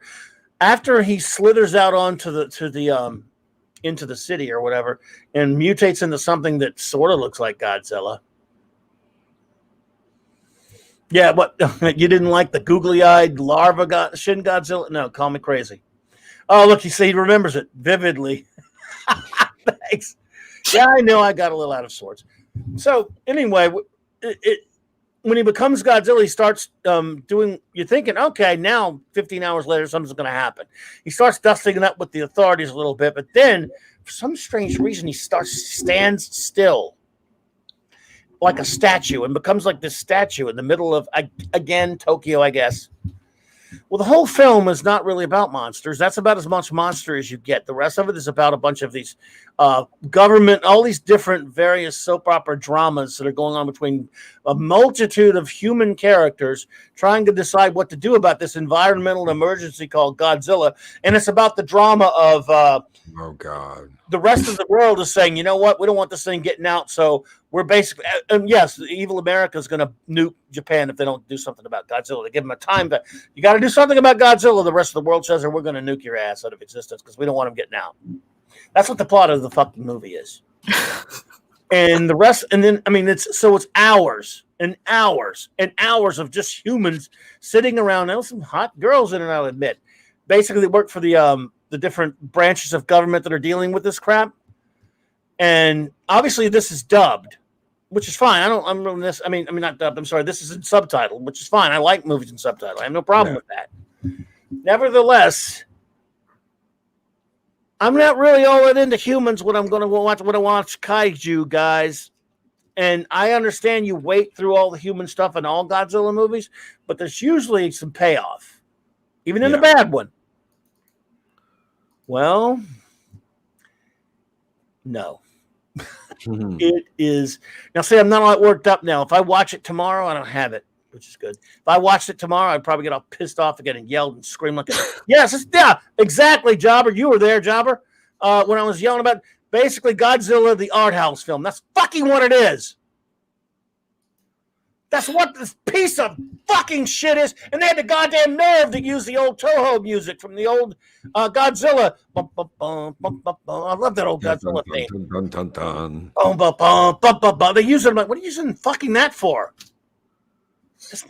This movie, and I've had, dude, I can't tell how many people I've run into. They're like, oh God, the movie's so great. Why? Because it's so, why is it best picture? God damn it. Or sort of do it like the guy from Larry Sant. God damn it, Hank! From Larry Sant Rip Torn, sorry. Fuck that movie. God. Oh. Yes, it's about government bureaucracy. 4 hours of it. Not 4, but. And yes, we were dumbasses and sat through the whole thing. I turned to my son after and said, so what? Do we know what happened at all? And he said, yeah, there's something and this, and I don't fucking know. Leave me alone. We were both pretty embarrassed that we paid money to see. Oh, Chris Persia. What's up, brother? Great to see you, man, as always. Arrived at the perfect time. Now, no, I'm not happy about fucking Shin Godzilla. And if any of you watch it and like it, I will be nice to you anyway. So I'm just I'm not threatening anyone. You can like it and you can come on the show and say, you know, Mike, you're a motherfucking idiot. I thought the film was absolutely brilliant. So, oh, yes, the social ramifications dealt with in such a sophisticated fashion. I really thought that some of the metaphysical physical imagery was particularly effective. You're so lowbrow. Yes. What do you want from a monster film? I suppose you want to see a monster running around the city and blasting things with his atomic fire and stepping on buildings, eh? You fucking troglodyte. What's wrong with you? Oh, I'm sorry. I used bad language. I kind of want to see this film now just to see how bad it is. Well, if you do, I've done you a favor because I can't make it. I mean, in other words, it'll have the opposite effect. You'll be like, it's not that. Maybe you might not like it, but you'll go, he was probably exaggerating. Because you know how it is when you see something one time and you had a horrible time and you never want to see it again and you bitch about it, but then it's years later and you see people going on about how good it is and you're like, did we see the fucking same movie? So if you can find it, just don't, go to too much trouble to watch it. And I would, but in all seriousness, you can love the hell out of it and come back on here and tell me about it. And I'd be interested to know, because I've never talked to anyone that likes it, just because I haven't found anyone, but I've seen them online. In the Godzilla groups, after that came out, there were all these people saying how wonderful it was. Every one of them loved it because of its message. So the message is, fuck monsters. Let's just sit around and talk about environment and shit. That's no. Let's be government bureaucrats. Yes, because the most dangerous kaiju of all is the government, which is really true, actually. They scare me way more than Godzilla. But yeah, it's Godzilla's a statue, basically. And it's a symbol. It sounds like they're way too heavy-handed with the environmental message. Right. Well, it's that, but it's really mostly basically how evil the rest of the world is, because they're going to nuke them off the planet if Godzilla gets away. If you don't deal with Godzilla, we're all going to nuke you. That was the whole dumb story. Well, the Godzilla's always had some like, be careful using atomic weapons and be careful using atomic power and be careful what you do with the environment. But it's never been complete. The message has always been there. Don't do stupid shit with radioactive stuff. But it's never been like, oh my God, this is the environment coming back to destroy us. Holy shit. I forgot. You know what, Mark, are you making that up? Because I don't really have a recollection of that. Granted, I probably wasn't looking at the screen much at that point. I know his tail was weird. He says you can see arms and screaming heads from the. I vaguely remember it, but God damn it! Now I'm not. They're not going to trick me into watching this again. You can. He's not kidding. He's not kidding. It's got human. It's got human. Yeah. You're not going to trick me into watching this again, dude. I forgot. I mean, I vaguely remembered. I just, when you're zoned out after 3 hours in a theater, 15 hours in the theater. I have 20 hours. Okay, it was 2.5, 3. You're going. I can't remember every detail. I just remember I was hoping my popcorn would kill me, would be like poisoned or something. So wow.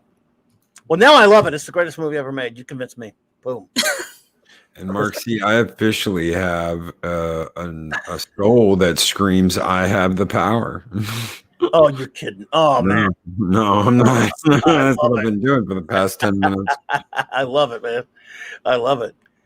So, Purple, you think you'll ever watch this movie now that I've sold you on it? Out of curiosity, yeah, I think I will. Well, you have to promise me something. Yeah, I know I sound like an ogre and a complete asshole, but if you love it, please talk to me about it anyway. I won't be mean, or I'll channel my anger at Paulie or somebody, not you. I'm just kidding. I won't be mean at all. I trust your judgment. I no doubt it's probably going to be a terrible film, but just out of morbid curiosity, I kind of want to see it. When you watch, for example, a lot of films,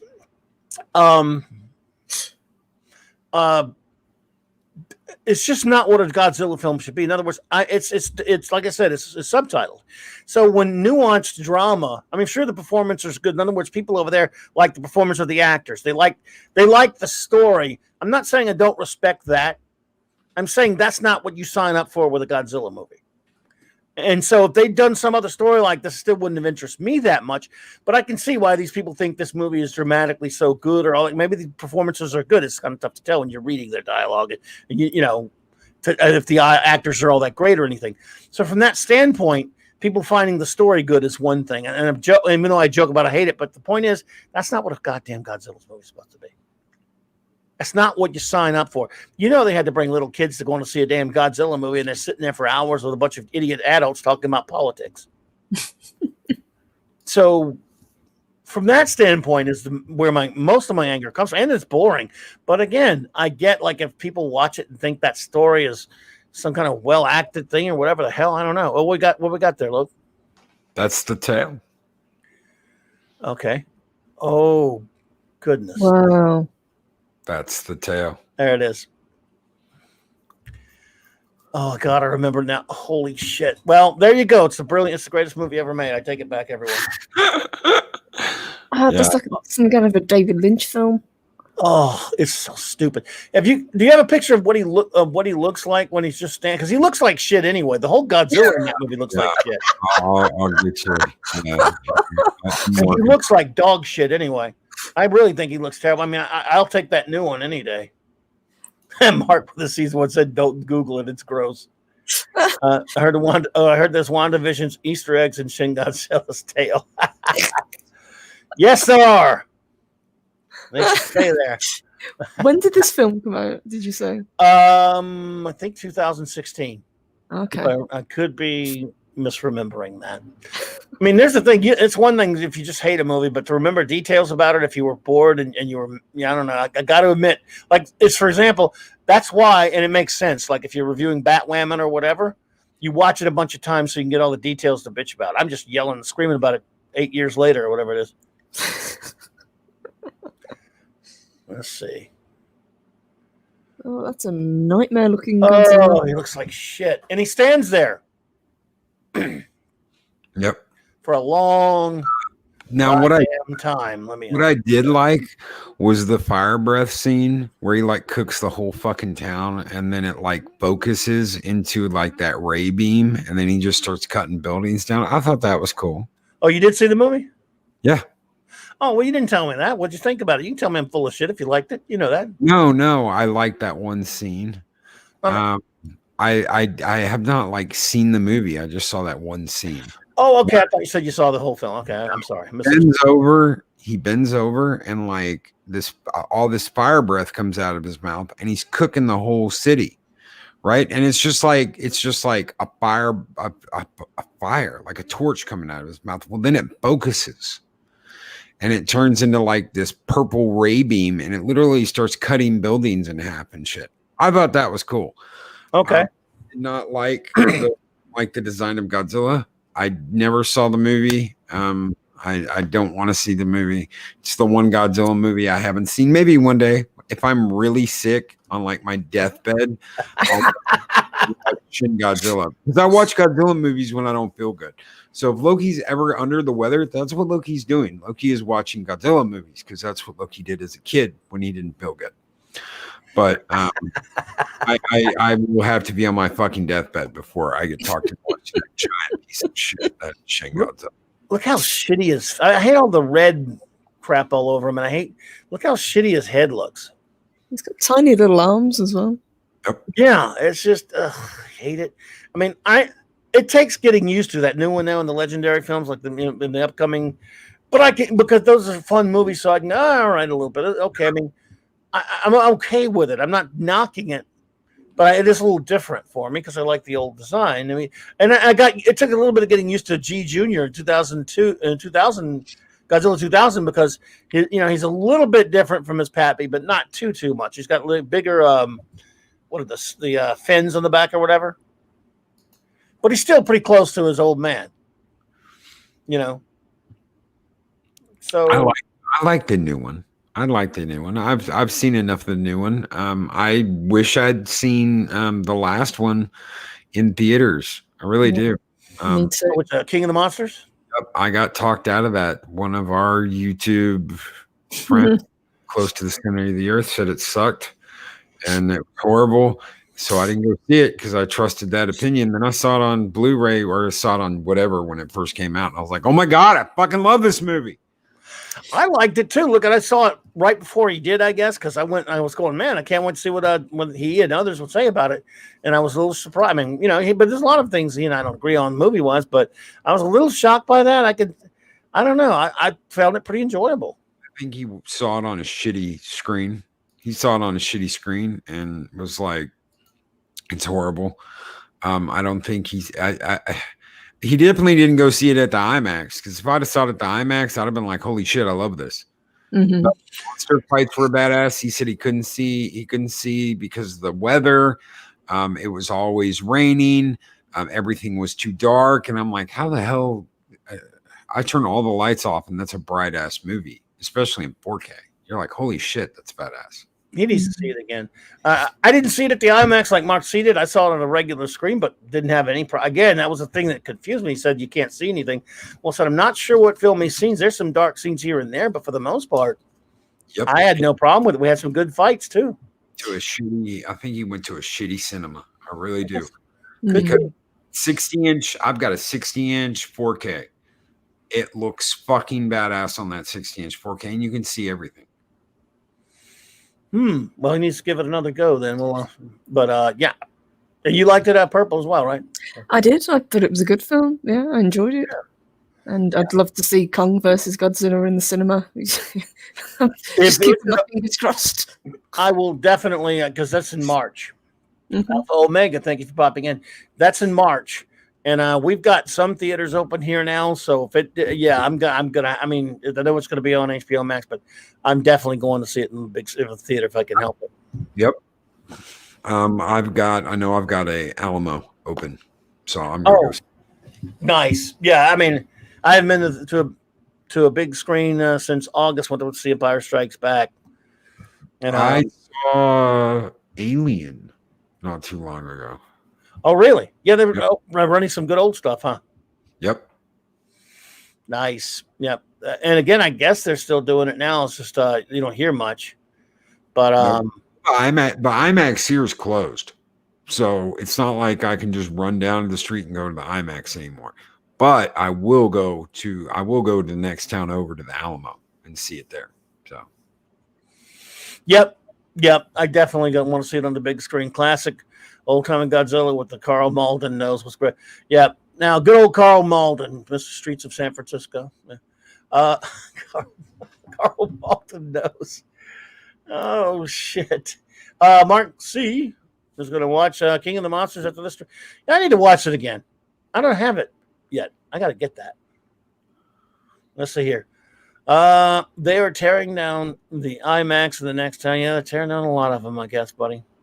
Yeah, we used to have a really good IMAX and they closed.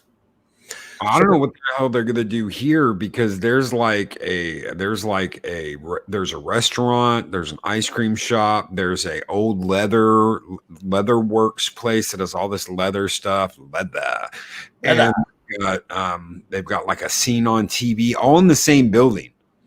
So it's like literally like a 8-shop mini mall with 2 restaurants and an IMAX in it, like a 5-theater IMAX. I don't know what the hell they're gonna do with it. Because if they shut down the IMAX, everything in there is closed. Wow. That would, man. That's a shame. I hope they bring it back. I mean, I hope they make a comeback. A lot of people are not too optimistic about them coming back at all. But like you said, you have an Alamo. Purple, nothing there's open? Nothing is here open. Everything is closed at the moment, including non-essential shops. So gyms, cinemas, restaurants, pubs, everything is closed. Well, Alamo's a pretty big, pretty decent screen then now, Lo? Or? Yeah, they're like 100 seat, probably 100 seats, maybe less. I know that the last time I was there, which was a couple months ago, it was fucking dead. But I had great service. They came, they asked me what I wanted. I got the unlimited popcorn bowl. They give you popcorn in the big silver bowls. Fresh melted butter, not that oil shit. Fresh melted butter. Huh. Yeah, it's badass. I love the Alamo. They'll bring you pizza, burger, tacos, whatever the hell you want. Nice. I've always wanted to go to that. And they don't bring, like, if you order candy, they don't bring you a fucking little box of candy. They bring you, it's like they went by the industrial version of Reese's Pieces and they bring you like a Chinese takeout box full of Reese's fucking Pieces. You're like, man, I'm being on this for a month. Well, that's what you get for $2.99. I'm like, well, that's fucking great.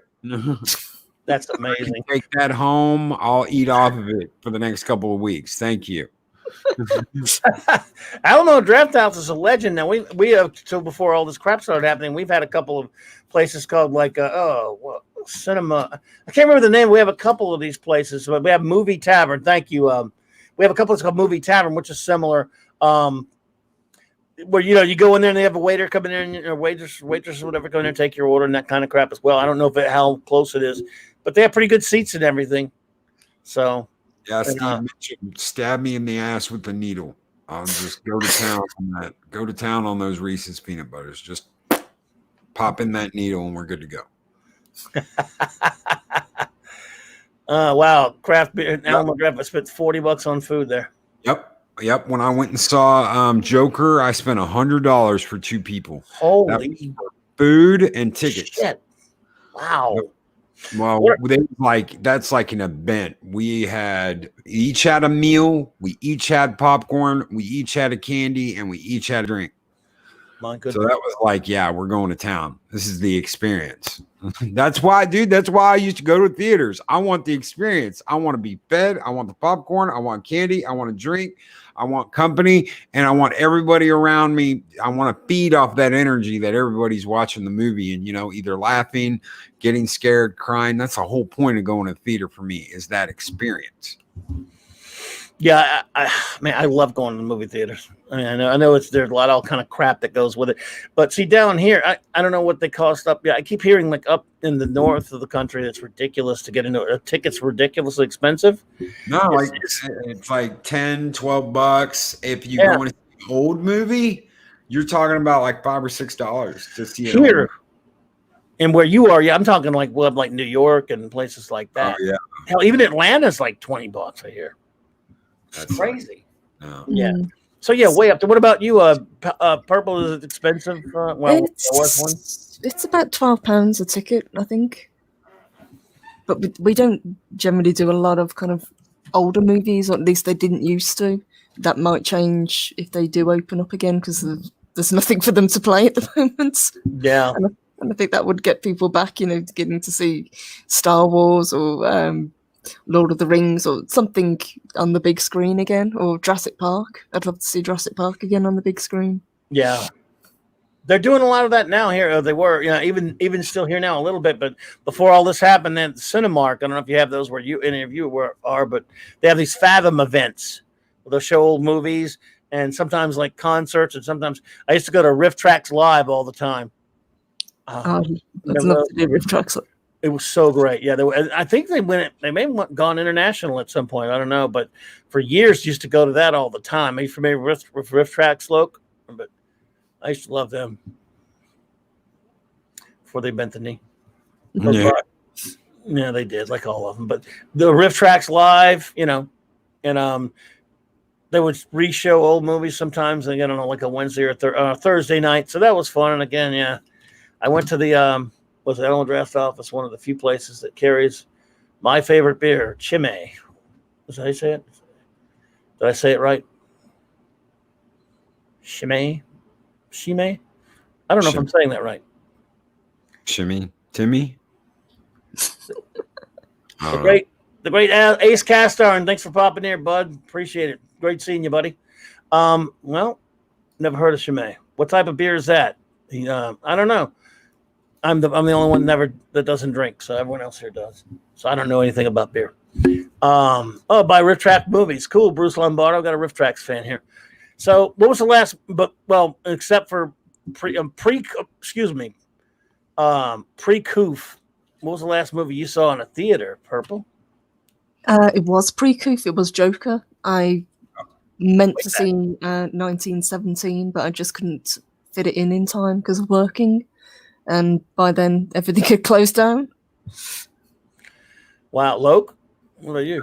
Joker, same thing. I did see Alien recently. That was just like a month ago. But it was Joker. Joker was the last movie I saw before the coup hit everything. And that was 2019, though, right? Yep. Yeah.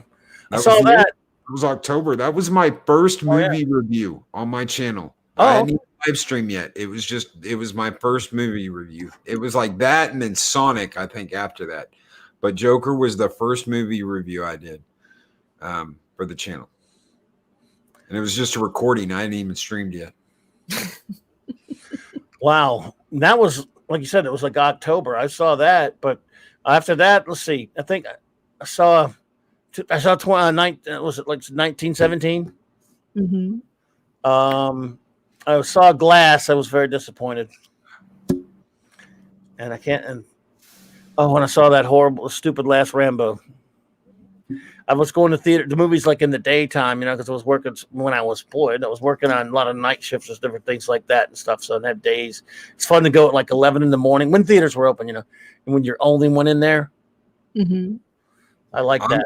I'm surprised they let that movie happen because he kills a lot of Mexicans in that movie. Oh, yeah. Oh my God. It's a Saw movie. Yeah, it was a Saw movie. it was just it was How much of this shit can you go through, and how much is he gonna put them through? But that shit in the tunnels. I was practically raised by a guy that spent 6 months in BC tunnels in Vietnam, and the shit he told me, the stories I heard about that's worse than anything they could have put up in a Rambo movie. But it was close in that last Rambo movie. Yeah, I didn't like it, man. I thought it was just, I don't know. I like the last one before that, the other last one. His last is before last one, because it was always the last one. It wasn't. Oh, that one where he's in like South America or Colombia. Oh yeah. What he does to that one guy at the end. I mean, he basically like removes his large intestine with that knife. Yeah. It just, man, it did not work for me. But yeah, in August I got to go see at least my all-time favorite movie on the big screen one more time, Empire Strikes Back, even though it was a goddamn special edition, just to see it on a big screen again. Even that, I could put up with. After the 40th anniversary showing of Empire, I took the kids to see Raiders of the Lost Ark and Jurassic Park. Yeah, they play here. So they played here. Yeah, I should have went to those two. Damn it.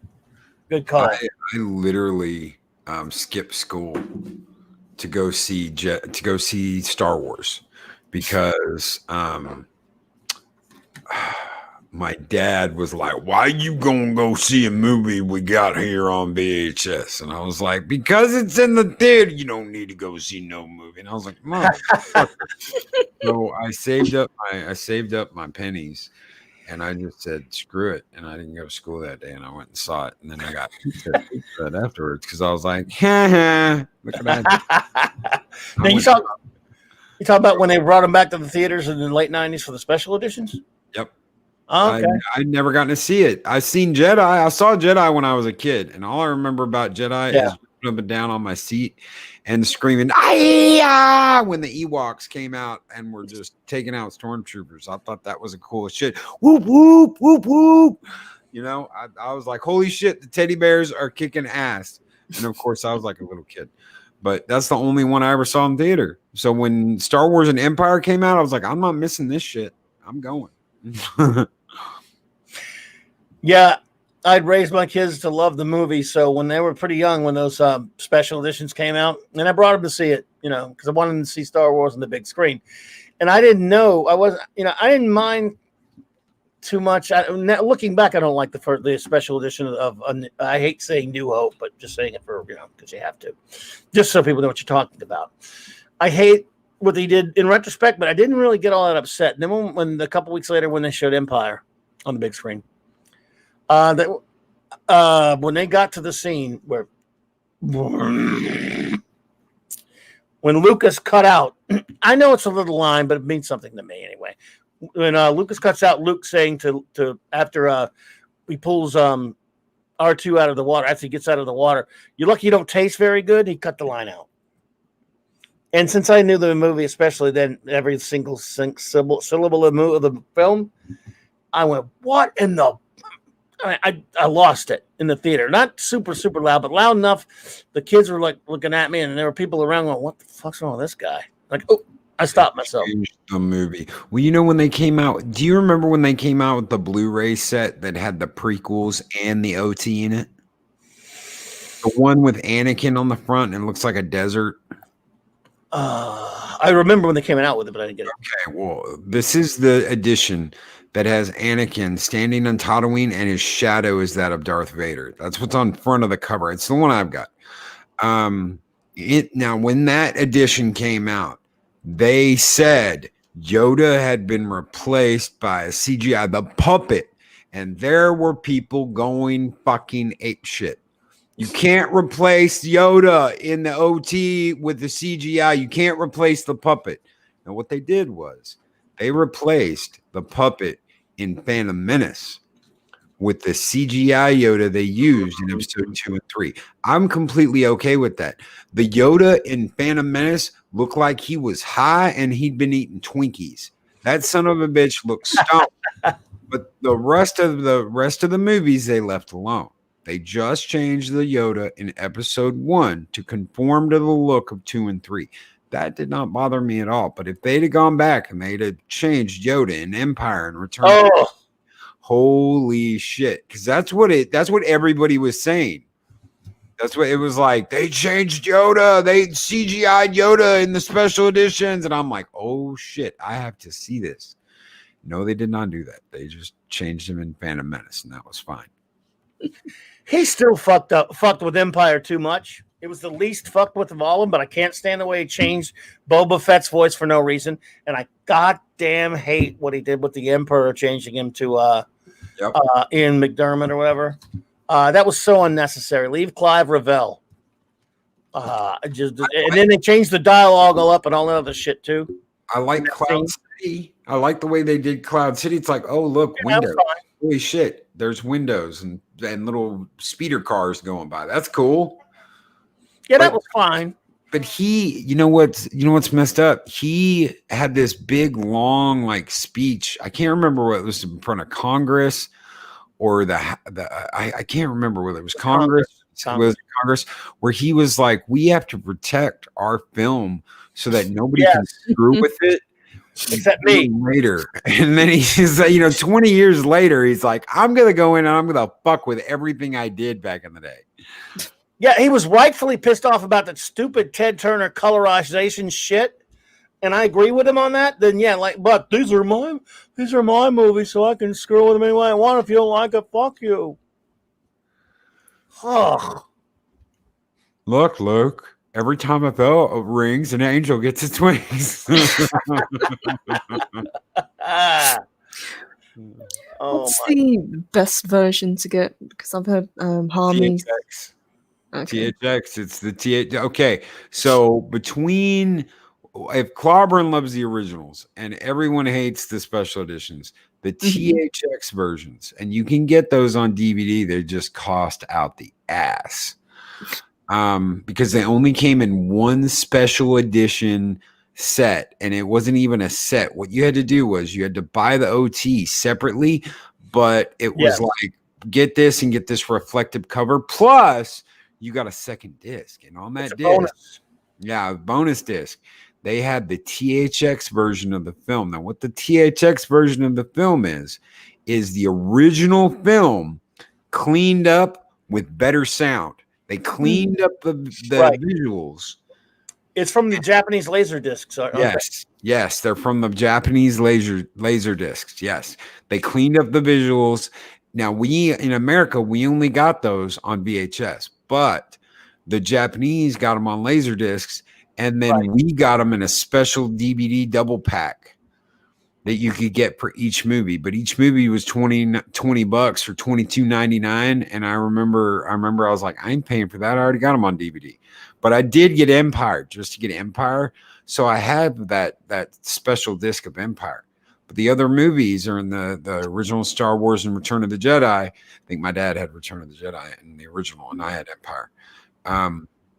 Because that's what he was like. He was like, well, you already got that. I'm buying it. I'll just borrow yours. Okay.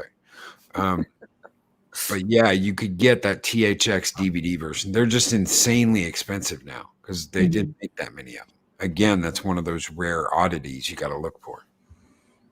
Yeah. Well, I want the specialized editions, but right now I do have Star Wars Revisited. I don't know if you're familiar with that. It's kind of a long story, but there's a gentleman named Addy One who went on the net and he hated the special editions, but instead of just restoring it like a lot of people do, like the despecialized editions do, he worked with it and he added a bunch of things in it. He edited a lot of it. He changed scenes up that didn't make sense. He added details that were not there.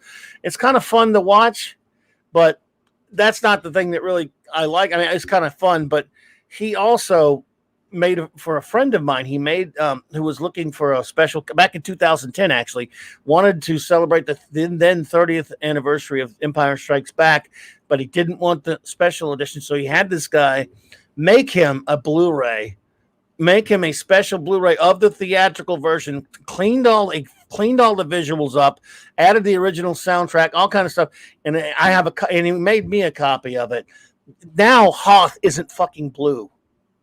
For one thing, it's a beautiful copy. I still watch it to this day. That's the copy I watch. I do want the despecialized edition, though, because just to have them. But like you said, I have those individual discs where you can go on special features and watch theatricals.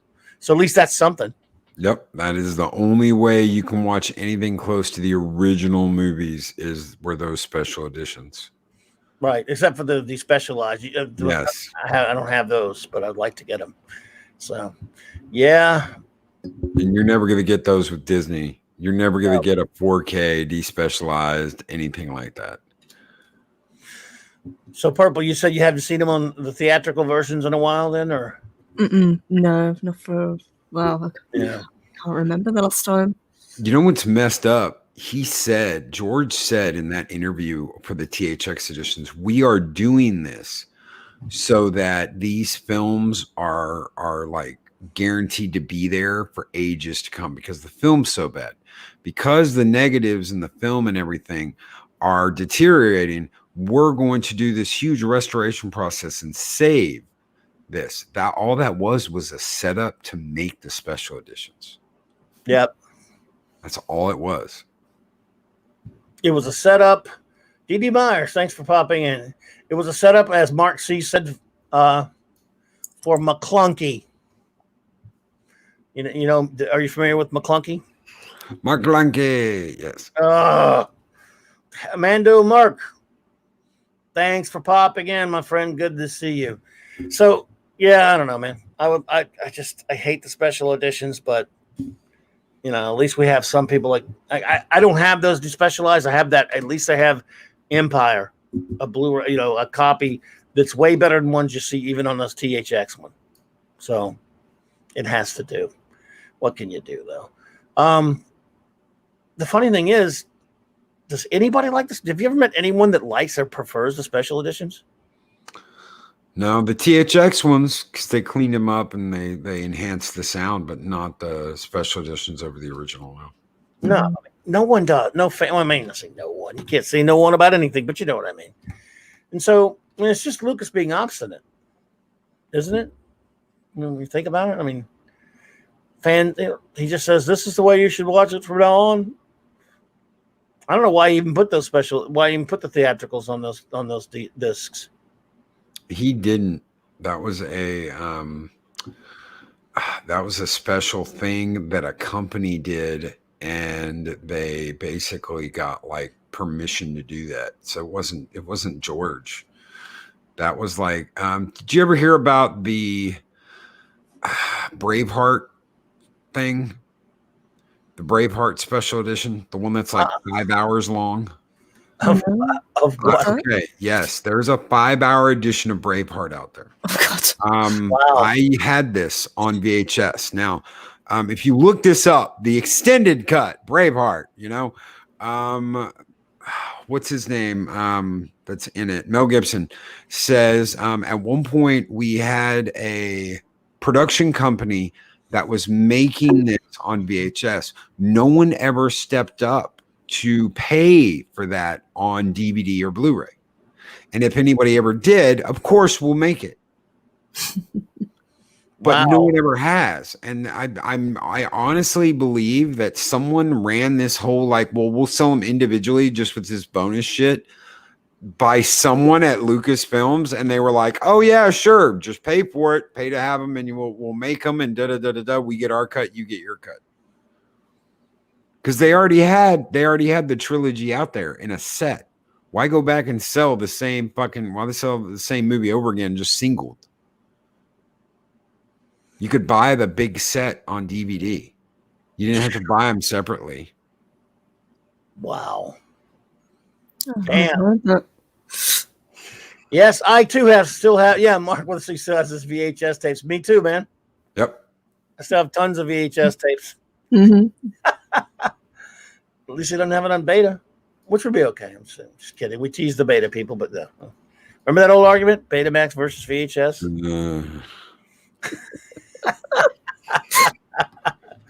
Oh dear. Oh dear.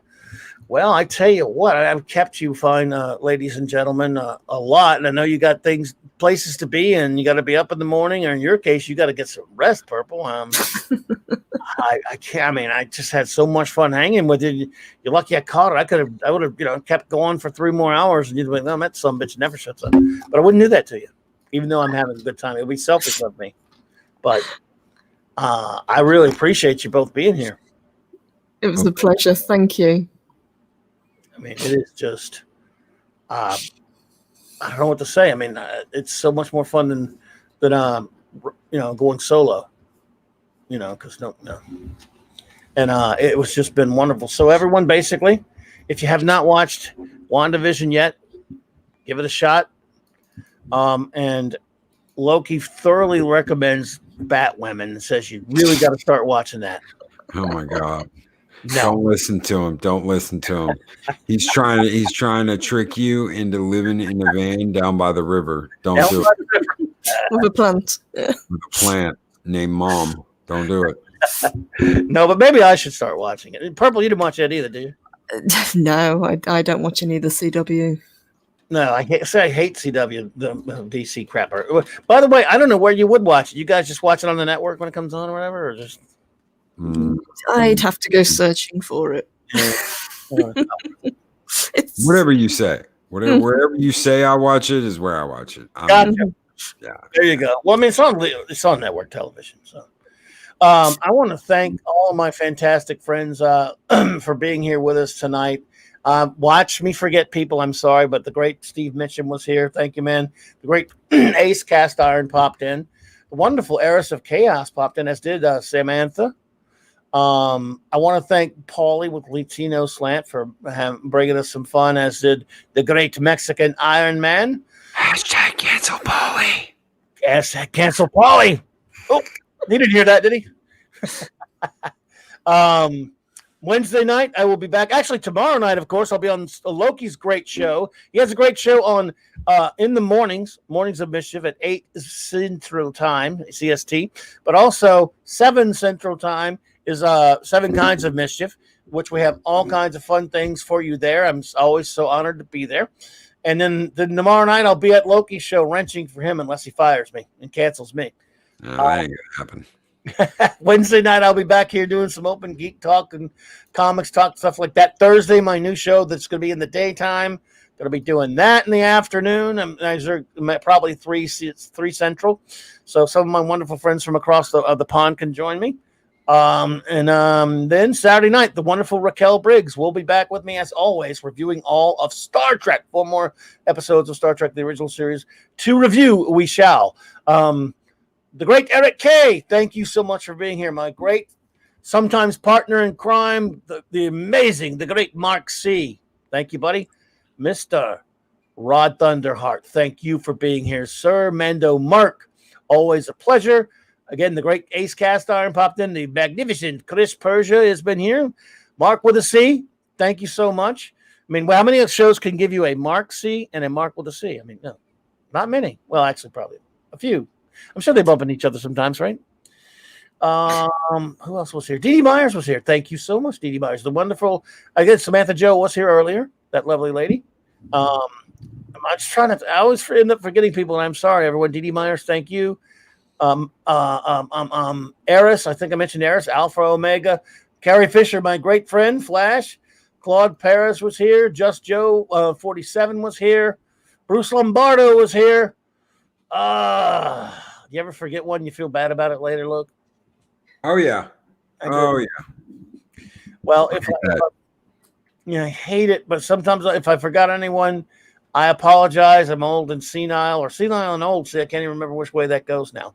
But I want to thank the beautiful, wonderful, magnificent Purple Valkyrie, because it is so late over there, as I always annoyingly remind you. Early, really.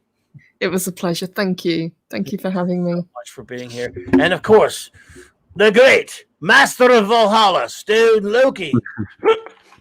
Oh, thank you, brother. It has been an honor. Thank you. I love getting to hang out with you and talk comics and talk shit, talk whatever. We talked about Godzilla and Star Wars tonight too. Hell.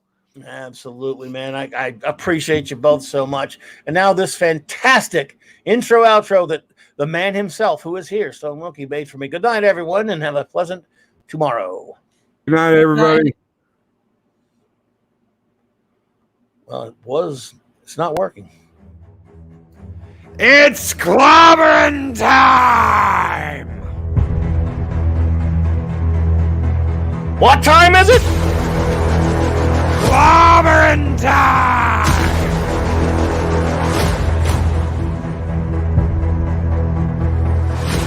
I wonder if Purple can yell that loud. Just kidding, Purple, you left. It's clobbering time. There you go.